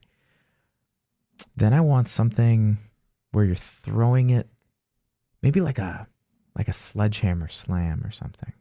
You're thinking way too. You know what I'm saying? You know what Because what I'm thinking. So here's my train of thought: squat, press, pull. No, I'm thinking that's going to be, but that's going to carry. Squat, press, pull is going to check the most boxes over the most. It's going to be applicable. It's not very specific, right? It's going to be applicable over a large area of functional movements.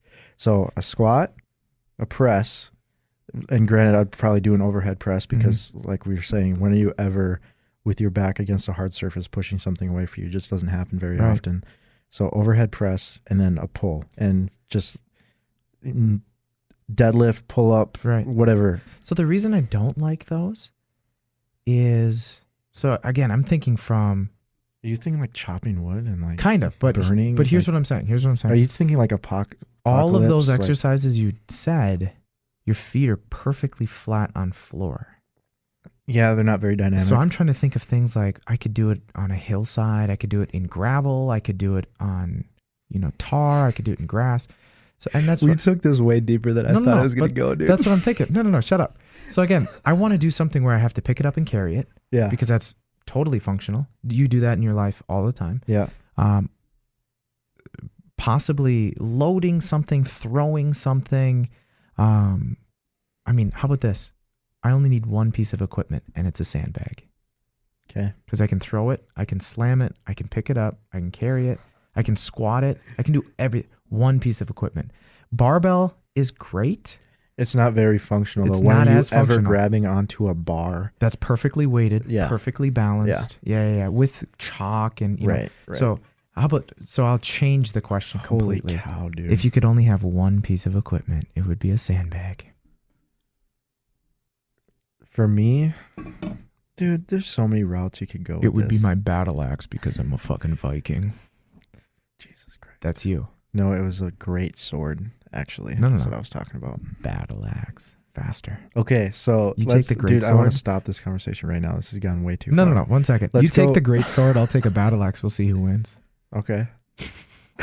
All you'd have to do is miss. I will crush you. You get one swing. If you miss, you're dead.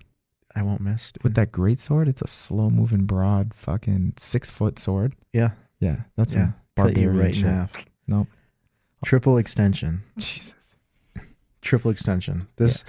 So I think for sports performance, triple extension is by far the most important thing that you can teach. And I've actually read articles disputing this. Yeah. Because a lot of some articles will say you're never really in triple extension, like when you're running and stuff, which True. can be argued. Mm-hmm. But Yeah, it so depends upon limbs. And, let's explain triple extension. and I also want to ask, are you referring to triple extension with both legs at the same time? Or unilateral, so one at a time? Because like running would be... I think just the Extension overarching triple extension, Okay. so both. Yeah. So triple extension is typically referred to as when your ankles, your knees, and your hips lock out simultaneously, or at least really close. Yeah. It Generally generates- in a very explosive movement. Yeah, and what's cool about... Well, I think the best way to picture it for our Is- listeners is Josh actually posted a, what was that, a snatch or a clean and jerk video to your Instagram where you were looking at Shelby's. oh, it was a clean. Yeah. So if you look at when, like halfway up, Mhm. when the person is on their toes, their hips are extended, Mhm. and their shoulders are up in a shrug, that's kind of that's when I think about triple extension, that's kind of the image that I see. Mhm. So they're up on their toes, their ankles are extended, their knees are straight, their hips are through. Mhm. That the top is of a jump. right. That's Yeah. triple extension for people who don't know. Yeah. So, and the reason I'm asking, so yeah, at the top of a jump. The reason I'm asking is because in weightlifting, it's always talked about, oh, you need to do triple extension, you need to shrug under the bar, shit Yeah. like that. I've found that I get the most vertical force on that barbell when my legs and hips lock out a frame or two before my feet extend. Okay. So you're almost So it's- prolonging that But- power phase, right? Because it's not all happening at once. It's a little delayed. Yeah, so I guess what I'm saying is in order to do, let's say, a snatch or a clean, you have to jump. What I do is when I jump, I'm pushing into the ground as fast as I can, not as hard as I can, as fast as I can. And that causes my knees and hips to lock out, but my feet are still on the floor, Okay. right? Yep. And then it's almost as my ankles start to extend, so my toes start to point, my knees and hips are already unlocking. Right. So that I can pull myself under the bar. right. Because at least the way I understand the clean and jerk now, if you would have asked me last year, this wouldn't have been my answer. But the way I understand it for my body and how it works is my knees and hips lock out to make the bar go up. My feet extend just enough so that I can get my feet off the floor. Okay. So you're not really thinking about generating force from your ankle extension. No. I'm just trying to create clearance. Right. Because you're going to get the most Yeah. force produced from the bigger muscles in your body, Yeah. being your back, legs. Yeah. So Your calves aren't really going to add much. no, You know what I mean? Yeah, my calves are nothing compared to what my Yeah, legs can You have generate. puny calves. Well, shut up. I have to wear bootcut jeans because they're not so Dude, puny you're anymore. so jacked. Yeah, dude. shut up. Anyway, I actually discovered this when I was doing max height seated box jumps. Okay. Was so that at the Stay Fit Games?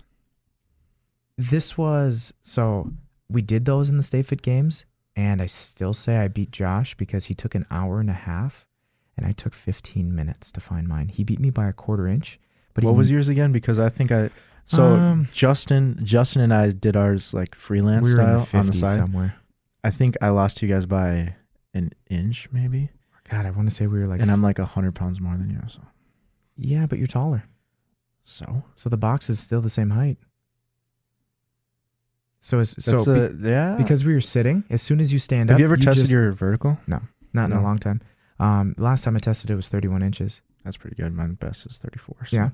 But again, so for you being taller than us, let's say a 50-inch box, as soon as you stand up, Right. in relation to where your hips are to that box, Yeah. very different than where mine are. And also, So my being shortest, that's is more impressive. Yeah. Also, the thing about a box jump too, and we're getting way off tangent. Yeah, but we'll get back to it. Is hip mobility, Mm-hmm. right? Because you have to bring your feet all the way up Oh, yeah. to land back on the box. Yep. So hip mobility was a huge issue for me because my hips are only mobile enough so I can get to parallel in a squat. Right. Other than that, they're pretty trash. Yeah, and my ass will touch the plates. Well, yeah, because your squats are way deeper than mine. But Just- so, going back to that, anyway, to continue Triple that- extension. talking shit about Josh real quick, the other Josh, he missed 100 times Really? for sure. So So it was just pure willpower that he beat me, first of all. He's also 3 inches taller than I am, fucker. But anyway. everyone is 3 inches taller Yeah, than you. everybody, right? Anyway, your can is 3 inches taller than me.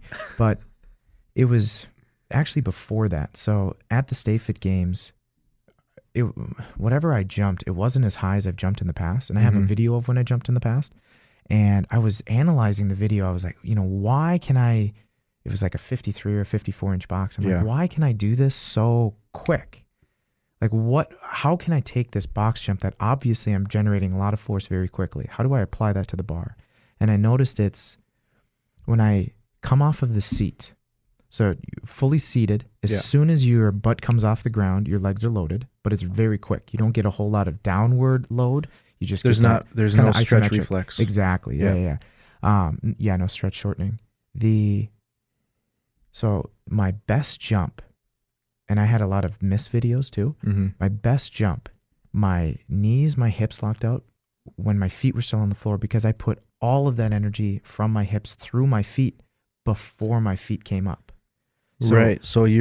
So by keeping your feet flat on the floor and applying that force, I could put more force through my ankle, and I had, split second longer to produce that force. You have you're more grounded to the floor, and you're more efficient transferring that force into the floor rather than you being on your toes. Yeah. There's more surface area for you to transfer that force. Yes. And so talking about that clean video, you can tell a very big difference between her lift and my lift. My posture's a little bit more upright, which I'm not saying makes it better. But that has a lot to do with limb lengths and stuff like that as well. Yeah. For her, and I almost wanted to bring a snatch video into it because I demonstrate what I was getting at better in a snatch video. But for her, she got pulled onto the ball of her foot because she jumps through the ball of her foot. Right. Where I jump about 2-3 inches back. So not through the back of my heel, but through the front of my heel. Right. And right below my ankle. Right. And I think that's a big difference because as an athlete, I don't think that's a very good thing to be, because like if you're running, jumping in dynamic movements, you don't necessarily, you want to be more on the ball of your foot for sure rather than in the middle of your foot. Just martial arts, we never let our heels touch. Exactly. So that's, I think, the difference, at least one difference between like Olympic lifting for athletic performance and Olympic lifting for being the best Olympic lifter you can be. For sure. So the reason, and this was a kind of a big selling point and this is a big selling point, I think, for a lot of trainers that train athletic performance is like, we emphasize triple extension like that. And for my athletes, pretty much every day, because especially working with high school athletes, the level of coordination, technique in Olympic lifts is varied greatly. So what we did for most of them is just broke it down into a mid-thigh pull. Yeah. Very easy for most people to pick up, right? And that's really where you're just focusing on that triple extension. So we call it a hang if you guys do weightlifting. Right. So basically you're starting with the bar, it's a mid-thigh pull is what we call it. So you're starting with the bar in your mid-thigh, so you're slightly not hunched over, but you're at a hang position. Yeah, so you're inclined slightly, the bar's above your knee. Yep. And then from there, what you do is you explode through your feet to triple extension and throw a shrug in at the top. That's at least what we did. So for athletic performance, that being a very functional movement for them because it translates into many jumping, running, stuff like that. Yeah, so with that, so I'm going to go back a little bit when you said that the difference between doing Olympic weightlifting for athletic performance and just being the best weightlifter you can be is different because athletes are typically on the balls of their feet where weightlifters are going to be on the front of their heel, right? Right. With a couple exceptions, I would say. Yeah. Anytime you change direction, that heel has to come down. Right. Right? Because otherwise you get slack in your knee, it's going to roll. Now, if you're, let's say, a cleat athlete. If your cleats dig into the ground and your heel's down and you get clipped or you twist, different story. Yeah. But if you're a non-cleat athlete and let's just say you were running barefoot you need the most surface area to change direction. Exactly, So you're yeah. going to naturally Yeah, put if you your were whole barefoot, foot your down. heel would never touch if you were running as fast as you can. But as Right. soon as you decide to turn around or change to the direction, that heel has to come down quick, very You fast. just need more traction. Exactly. Yeah. Yep, very fast. But anyway, one day I want to see how you were doing those hang pulls or those hang Yeah. cleans. And the reason I say that is because I just the way you explained it, and it could just definitely be the language you're using. So Yeah. I need to see it. Yeah. The need to purposefully put in a shrug isn't really needed. Right. And the reason we were doing the shrug is because for most athletes, we were progressing them into a clean. Yeah. So yeah. that's why we had the shrug in there. Yeah. As far as just normal, just if we're specifically looking at triple extension, like you said, the shrug isn't necessarily needed. Yeah, and I guess I wasn't. And I didn't explain that. So No. I I wasn't even talking triple extension. What I mean is, for a clean, for a jump. Okay, so skip a Right. clean because clean is just jumping with weight. Without weight, if I were to tell you to just jump as high as you possibly can without using your arms, your shoulders will naturally come up into a shrug. Right. So you don't have to emphasize that, is what I'm saying. Okay. Sometimes when you make an athlete shrug, it's because they're thinking too mechanically. I need to go, foot, knee, hip type thing. Right. Where they're not jumping. They're not. It's not a natural movement. Yeah, They're yeah. So, dissecting it a little too much. Maybe sometime we'll do a summer program together Yeah, where dude. you'll be teaching all the power lifts and I'll be teaching weightlifting. But I definitely want to see it because I'm sure you're doing it the way I want you to. Yeah. Just again, going back to what we talked about before, where I think I can clean up your language on it just a For little sure. bit, make it a Yeah. little easier. Because I know you trained like 40 kids this past summer or something, or was it? It was like 20 this last Okay. summer, but the summer before that we had 3 coaches and we had like 120. Yeah, that's what it was. athletes. Yeah. So, And so this actually keys in pretty well because the head coach of the program, his name's Isaiah McBride, and I think I've told you about him before. I actually just Skype called with him today. Oh, yeah? He's over. So he is he's on the Olympic training program for the Chinese national team. Basketball? So a couple of years ago, he worked with the Taiwanese basketball team, Oh, okay. national basketball Okay. team. But now I don't know what specific sport he's working with at the moment, but he's just on like their national training. Non-specific, but he's doing something. I'm not, I'm not like, they kind of keep tight-lipped about that stuff. Right. But, and he was a head coach. So I was learning from him. And obviously my language sounds clunky compared to him because he's a freaking genius at this Well, stuff. he obviously. created it. Yeah, Right. or And whatever. obviously he's over in China, For a teaching them how reason. to do it. Yeah. But I think it'd be sick, like this month sometime, to Skype call with him and interview him. So I wonder if we can do that in here. yeah, bet we Brooks said we could That'd be awesome. wire him right in here. That'd be really cool. Especially if we could get, so we've got 2 more mics in here. It'd be really cool if we could get a couple more coaches too. Yeah, Where it's 5 coaches sitting down just BSing. yeah, Because talk about coaches collab. right. That might Especially- be a little busy, but we could make it work. Maybe. It's just, it would be kind of cool to get a bodybuilder in here, and it'd be Right. cool to see what he's saying, and then we can kind of dissect it in all of our realms of the world. Absolutely. Kind of thing. Well, just like we were talking about earlier about taking things from different coaches and Yeah. applying it to you. Yeah. But yeah, so again, with triple extension, it really just comes down to what you need it to do, Okay. right? Yeah. And what I mean by that is, are you trying to apply force to something vertically? Are you just trying to move your own body? Are you trying to Right. increase your speed? Because triple extension means a lot of different things. Because again, that's why I brought it up. Are you talking 2 legs at a time or 1? Yeah. Because running, Right. some people claim that at a full sprint, one of your legs is almost fully triple extended, Yeah. right? That at the knee, it's almost 180 degrees. It's Right. not, because if it were, you'd be locking out your leg. Yeah. But And also, think about just an athletic performance area. Some people will jump off of 2 feet. Some people jump off 1 foot, depending on the situation. yeah, or they do it from a side angle, like in basketball. Right. Yeah. And what's crazy is when I see people jump off of 1 foot, they can jump higher than off of 2. So what's crazy in my experience is when I was younger, before I got really into weightlifting, I always jumped off my left foot only. Really? I would jump off of 1 foot, and I would jump higher than I'm jumping off of 2 feet. That's so nuts. And then once I got into squatting, lifting, deadlifting, stuff like that, then I only jump off of 2 feet. Do you jump higher than? Yes. Then? Okay. It feels for me. It feels weird now jumping off of 1 foot. Really? Yeah. So I don't know exactly when that shifted, but I've always had decent hops. But I don't know when that happened. But yeah, it's weird. I think again, it just when I emphasize more weightlifting that I was more comfortable exploding off of 2. Yeah. Now, maybe you can remember when you jumped off of 1 foot. Do you remember where on your foot you jumped from? Ball of my foot primarily, and then driving my opposite knee up as hard as possible. Yeah. So I wonder if because of all the squatting and deadlifting, because you're more heel dominant now. Yeah. I wonder if because you're maybe more flat footed when you jump, could be you go from your heel to the ball of your foot and then through. Or maybe I'm fatter, so I need 2 feet underneath me. Yeah, but you're jumping higher. You know what I'm saying? But that's kind of what I was getting at, where I said with weightlifting, I go onto the ball of my foot at the very last second and only for a split second. Yeah. Because I want to put so much force through everything else. Yeah.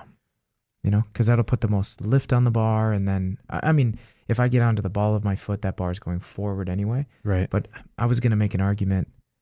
If you needed to come up onto your toes, why wouldn't the squat and deadlift make you? If it was, you know what I'm saying? If it was like the most athletic thing is, then why, when you deadlift, aren't you on your toes at the top? Yeah. Yeah. I don't know. I think again, I mean, I haven't thought about it that way when I actually jump. Right. Because it's just a natural thing, right? You don't think about if you're ending in triple extension. Right. Yeah. But that's why videos are so important. It would be interesting to see if, like you said, when you're snatching or cleaning, if I'm waiting till the very end to get to that triple extension, or if I get there early. Yeah, right. So let's talk your squat. Yeah. If out of the bottom you came onto the ball of your foot, do you gain or lose power? Lose power. Okay. So again, I would assume that would mean in a jump, if you go onto the balls of your feet too early, right? You know, because I can see it being, you know, you drive through the front of your heel, and then right at the last second, you push through the ball of your foot to get that quick little lift. That little extra at the end. Yeah. Yeah, it would be something I'd really want to learn more about, right, because obviously if you're in a squat and you go to the balls of your feet, you are almost taking out your hamstrings, right? Yeah. So when you're jumping, if you stay and drive through the front of your heel for as long as possible before getting to that triple extension, I wonder if you'd produce more force. Yeah, you would, right? Because you're using more of your leg muscles in combination rather than just being on your toes and using most quads and less hamstring back extension. Anytime I can think about like the NBA, because they're the ones that can jump the highest usually. Yeah. The moment their heel comes off the floor, they're in the air. Right. You know what I'm saying? Yeah, we'll have to look into. We're not smart enough to like. Right. But one last thing about triple extension. So a lot of people get confused when we say hip extension. Yeah. So Shelby had this, the lady that I did this clean video for. She made the comment, I feel underextended. And I'm assuming she meant her hips. Yeah. So, and I said this in one of the solo casts, I need to do a video where I jump as high as I can, and then I jump as high as I can and then thrust my hips at the end so I get full extension, quote unquote. Yeah. It looks so goddamn goofy. Awkward, right? And you'll actually cut your jump. For whatever reason, if I jump as high as I can and then right at the end I punch my hips through, it's almost like I stall in the air and then drop back down. Because it's just not natural. Yeah. Well, it is unnatural to get your hips all the way through. Yeah. Yeah, a lot of people think of a clean or a triple extension like a kettlebell swing. Right, where they're using their hips to almost push the bar forward. Like a huge hinge type thing. Yeah. And that's definitely not what I refer to when I say triple extension. Yeah, me neither. You know? Yeah. When you're talking about functional movement, it's just interesting how little things we've gotten deep into for sure this, but it all makes a difference. Yeah. When you're talking about force production and muscle activation and efficiency. Yeah. How was your Thanksgiving? Good, man. Yeah? Really good. You try to eat a bunch of eat your weight in food or what? You know what? For whatever reason, I feel like at like big like family functions, stuff like that. Yep. I just like I can't put it away like I normally can.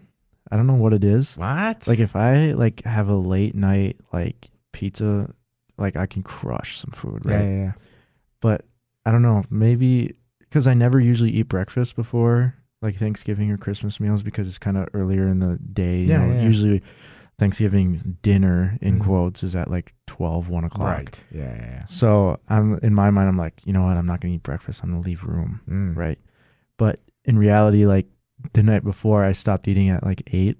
Oh. Yeah. So that's over, that's how many hours that you fasted. So I think, and this, I actually I can't remember who I talked to about this, but it's like, I think my stomach shrinks over that time. And then I try to inundate it with all this food. And it's like, what the fuck are you doing, dude? Right. You can't, so I think that might be the reason I don't eat as much. I can't handle as much, but no, it was good, man. I had a lot of fun.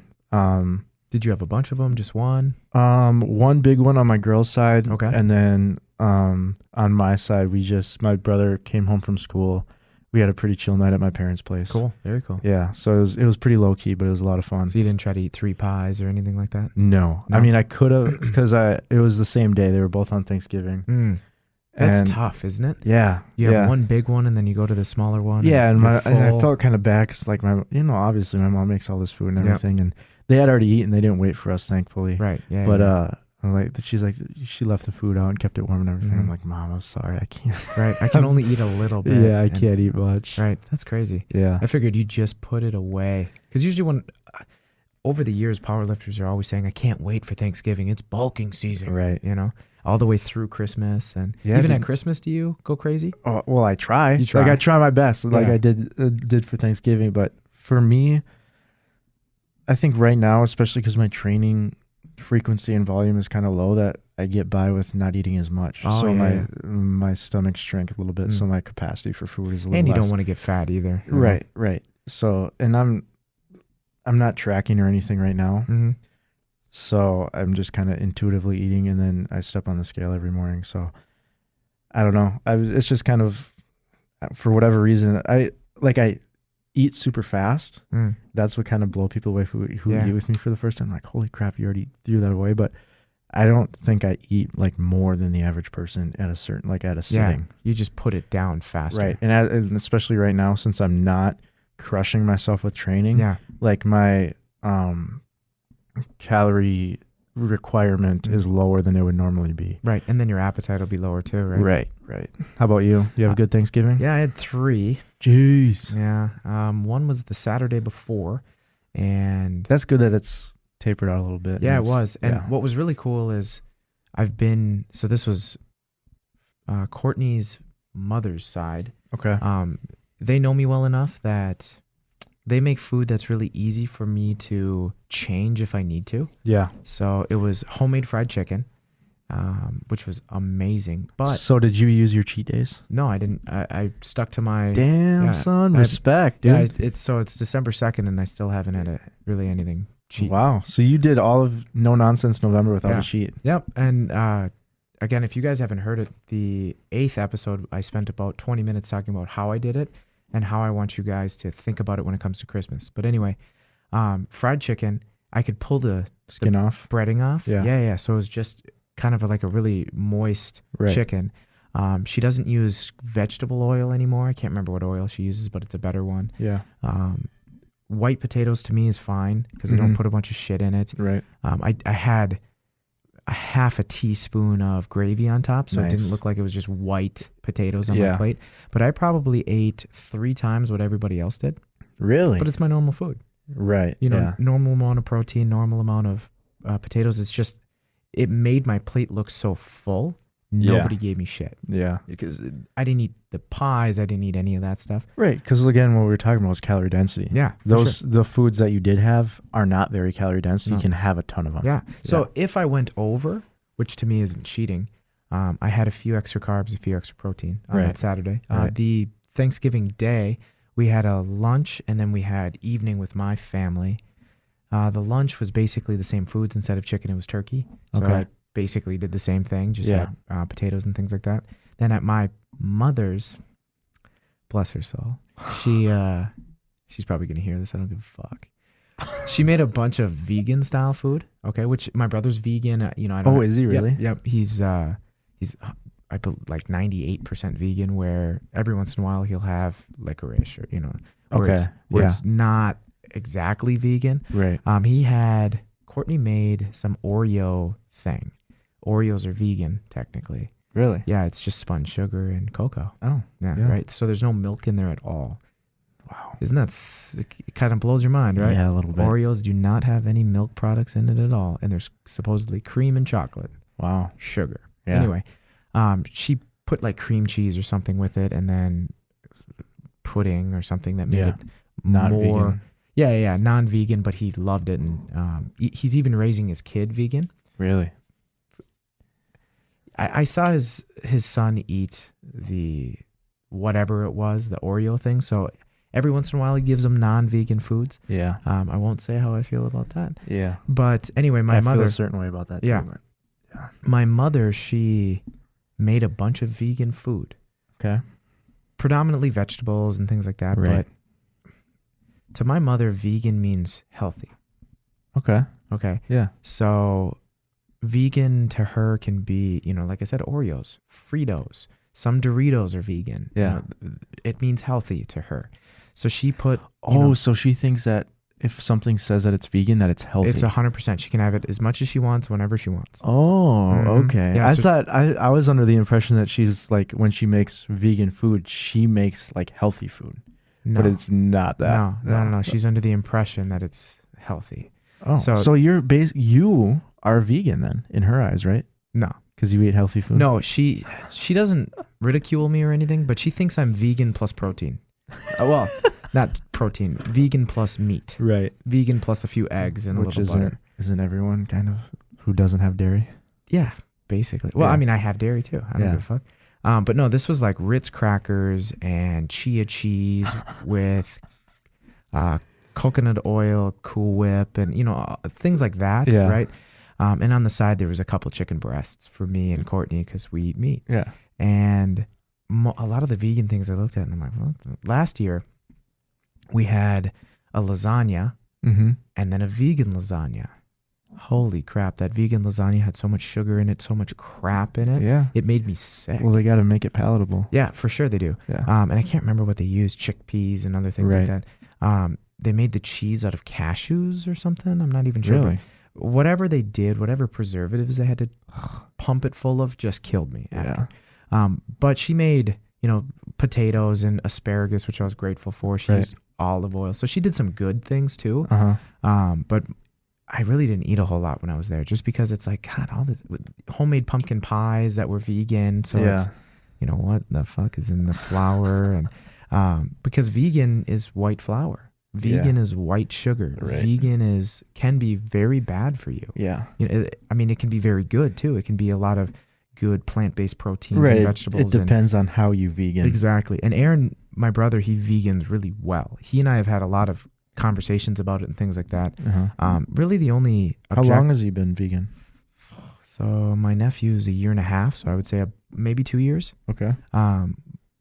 The only objection I have is that with my nephew, because he's not even 2 yet, Right. there's certain brain development things going on. Absolutely, man. I'm nervous he's not getting enough EPA or DHA omegas, right? Omega 3s.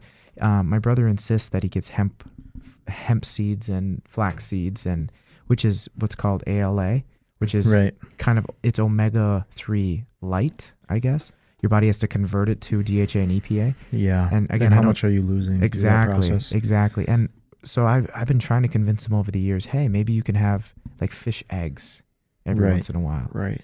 Or give him a fish oil tablet. Yeah. I mean, he's not a vegan because he's anti, hurting animals or anything. Yeah. He's eating like for the Health benefits. Okay. Yeah. He's eating it because it helped him lose 50 pounds or Right. whatever it Right. helped him lose. So to him, it's a way of life. He can do it forever. And it's just, again, with his kid. If he can do it forever. Yeah. If he, and that I Right. don't know.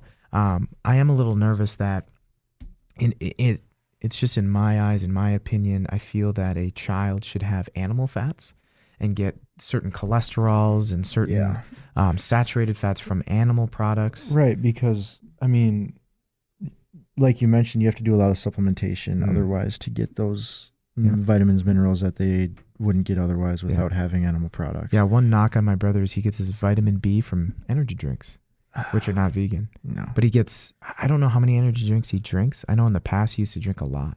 Right, because that's the big deficiency, right, for vegans is vitamin B. Yeah, and then, because saturated fats you can get from things like coconut oil. Right. But again, there's cholesterol he's missing. There's, EPA and DHA from omegas. And yeah, and I mean, I think the only, again, it doesn't really matter what I think, but especially as a kid, you think, does your brother do like blood testing to see how he is not that I'm doing aware of. No, I don't think he does. And if he does, it's very seldomly. Right. And I'm sure he hasn't had a blood test done on his son. Right. And that's the only thing that worries me a little bit is because it's been proven that vegan diets, they leave you deficient in some areas. In some ways, yeah. Right. Unless you're really good with supplementation. Right. And on top of it, and how do you know what to supplement if you're not getting blood tests? Exactly. So that's the only thing. You know, you don't really necessarily know what you're deficient in unless you know. Yeah. You know? And I don't know if, I doubt they're even supplementing him. I doubt it. Have you seen Joe Rogan's last, his comedy special on Netflix? Oh, I'm not triggered, but... Strange Times? Yeah. His vegan cat bit? Yeah. Well, it's true. They die. They get really sick. Yeah. So my brother puts a lot of emphasis into what they're feeding him now. Mm-hmm. But I think where he fell off a little bit is they didn't really put emphasis on what his wife was eating while Isaac was in the womb. Okay. So her diet was whatever the hell you want, baby. Right. Kind of thing where... Right. Which most people do. Yeah. And I mean, she's not vegan, or at least I don't think she's vegan. No, I've seen her eat Pop-Tarts and stuff. Yeah. That can't be vegan, I don't think. And if it is, yikes. Okay. But again, they didn't really put emphasis on what she was eating in the womb, which can have a big difference. But huge. I have to say, I'm very impressed. My nephew is very smart. Really? Very, very smart. Everybody says that about their family. But Courtney, she did early childhood development. So she knows what stages a kid should be in at what time. And stuff like that. Yeah. This kid is 3 months ahead on all benchmarks always. Wow. Always. Well, I mean, if it's working for him, then it's hard to knock it. But exactly. It's just, I mean, you hear horror stories of vegans they get super, super unhealthy. They've been doing it for 4 years. They've been deficient in vitamin B for 4 years, and it's very hard to come back from that damage that they've caused their body. For sure. And you hear a lot of vegans who they go vegan, right, for health purposes, and then their health actually declines. Yeah. It improves for a year or two, and then it declines. Yeah. And I'm two ways about it. One, because I always want to be right. I'm in the smallest way. I don't want it to be damaging. I don't want it to be anything too scary. Yeah. I want something to happen not crazy for his health. Right. Maybe it's a blood test. Maybe it's whatever. Right. Where it's kind of an awakening, like, holy shit, this isn't working for you. Yeah. Or I hope it works. Right. Absolutely. Yeah. I mean, you only wish the best. For sure. But I mean, it makes you worry a little bit when you know some of the problems that and I can't believe getting your B vitamins from energy drinks is the way to go. Every once in a while, he supplements. Like twice a month, he takes some supplement of some. I can't remember what it is. Yeah, but is that enough to really? Yeah, and that's what I was thinking too. Is twice a month enough? And again, I don't know about iron, and I don't know about things like that. Yeah. And again, we could be completely wrong. We could be. Yeah. I guess I would I should do this too. I haven't got my blood test recently, but I think that's just kind of a good thing for anyone to do, right? Then you can determine what to supplement because twice a year. Right. Because you then know where you're deficient and stuff like that just for overall health. I think it should be emphasized if you are on a vegan diet or vegetarian diet. So absolutely. But that way, because I mean, a lot of people just take supplements and that's kind of how I am. I take a multivitamin just to kind of check all those boxes. Yeah. But you can really dial it in if you have that those blood markers to tell you Yeah. where And we're talking exactly you we're need talking $80 to $100 a year. Yeah, I mean, it's nothing. You Yeah. go in twice a year. You ask for Just either a a full vitamin blood- panel or yeah. a full blood work, and emphasize to your doctor you want to see the vitamin levels in your body. Yeah. Yeah. And then have a dietitian look at it. Right. Or, get the printouts. Yeah, you want yeah. the you want the physical charts evidence. because I mean, doctors aren't all great. No, You may have a doctor exactly. that says, "Hey, you're good," Yeah. but you'd bring it to a registered dietitian or someone who is a lot more knowledgeable in that area, and they say, "Well, you're not really good." Right. You know, I brought that up too. I was saying that not all doctors have a 4.0 grade point average. Yeah, yeah. They just And have to again, be accepted. Just like those personal trainers, and a lot of them are just punching that time clock, man. They And just- like chiropractors, every 15 minutes they need to see somebody. They're not going to spend a lot of time with you. They don't know, hey, you're on some, well, hopefully they know if you're on medications or something like that. But I mean, if you're taking medications, I can throw your levels off too. yeah, Every supplement company is out to get your money. They don't give a flying fuck about you. yeah, They want you to be convinced that you need to take everything that they offer. right. They want to make money. Exactly, and they want you to believe that it's good for you. And again, so I'm not bashing my brother by any means. He puts a lot of research into it.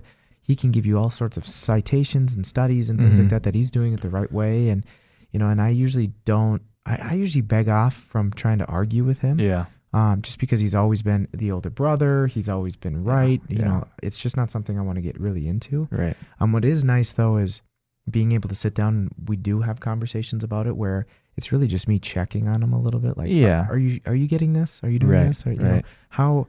I know I asked him, how are you making sure your son has enough omegas? And then he said, oh, we give him hemp and we give him this and okay, cool. At least he's thinking about it.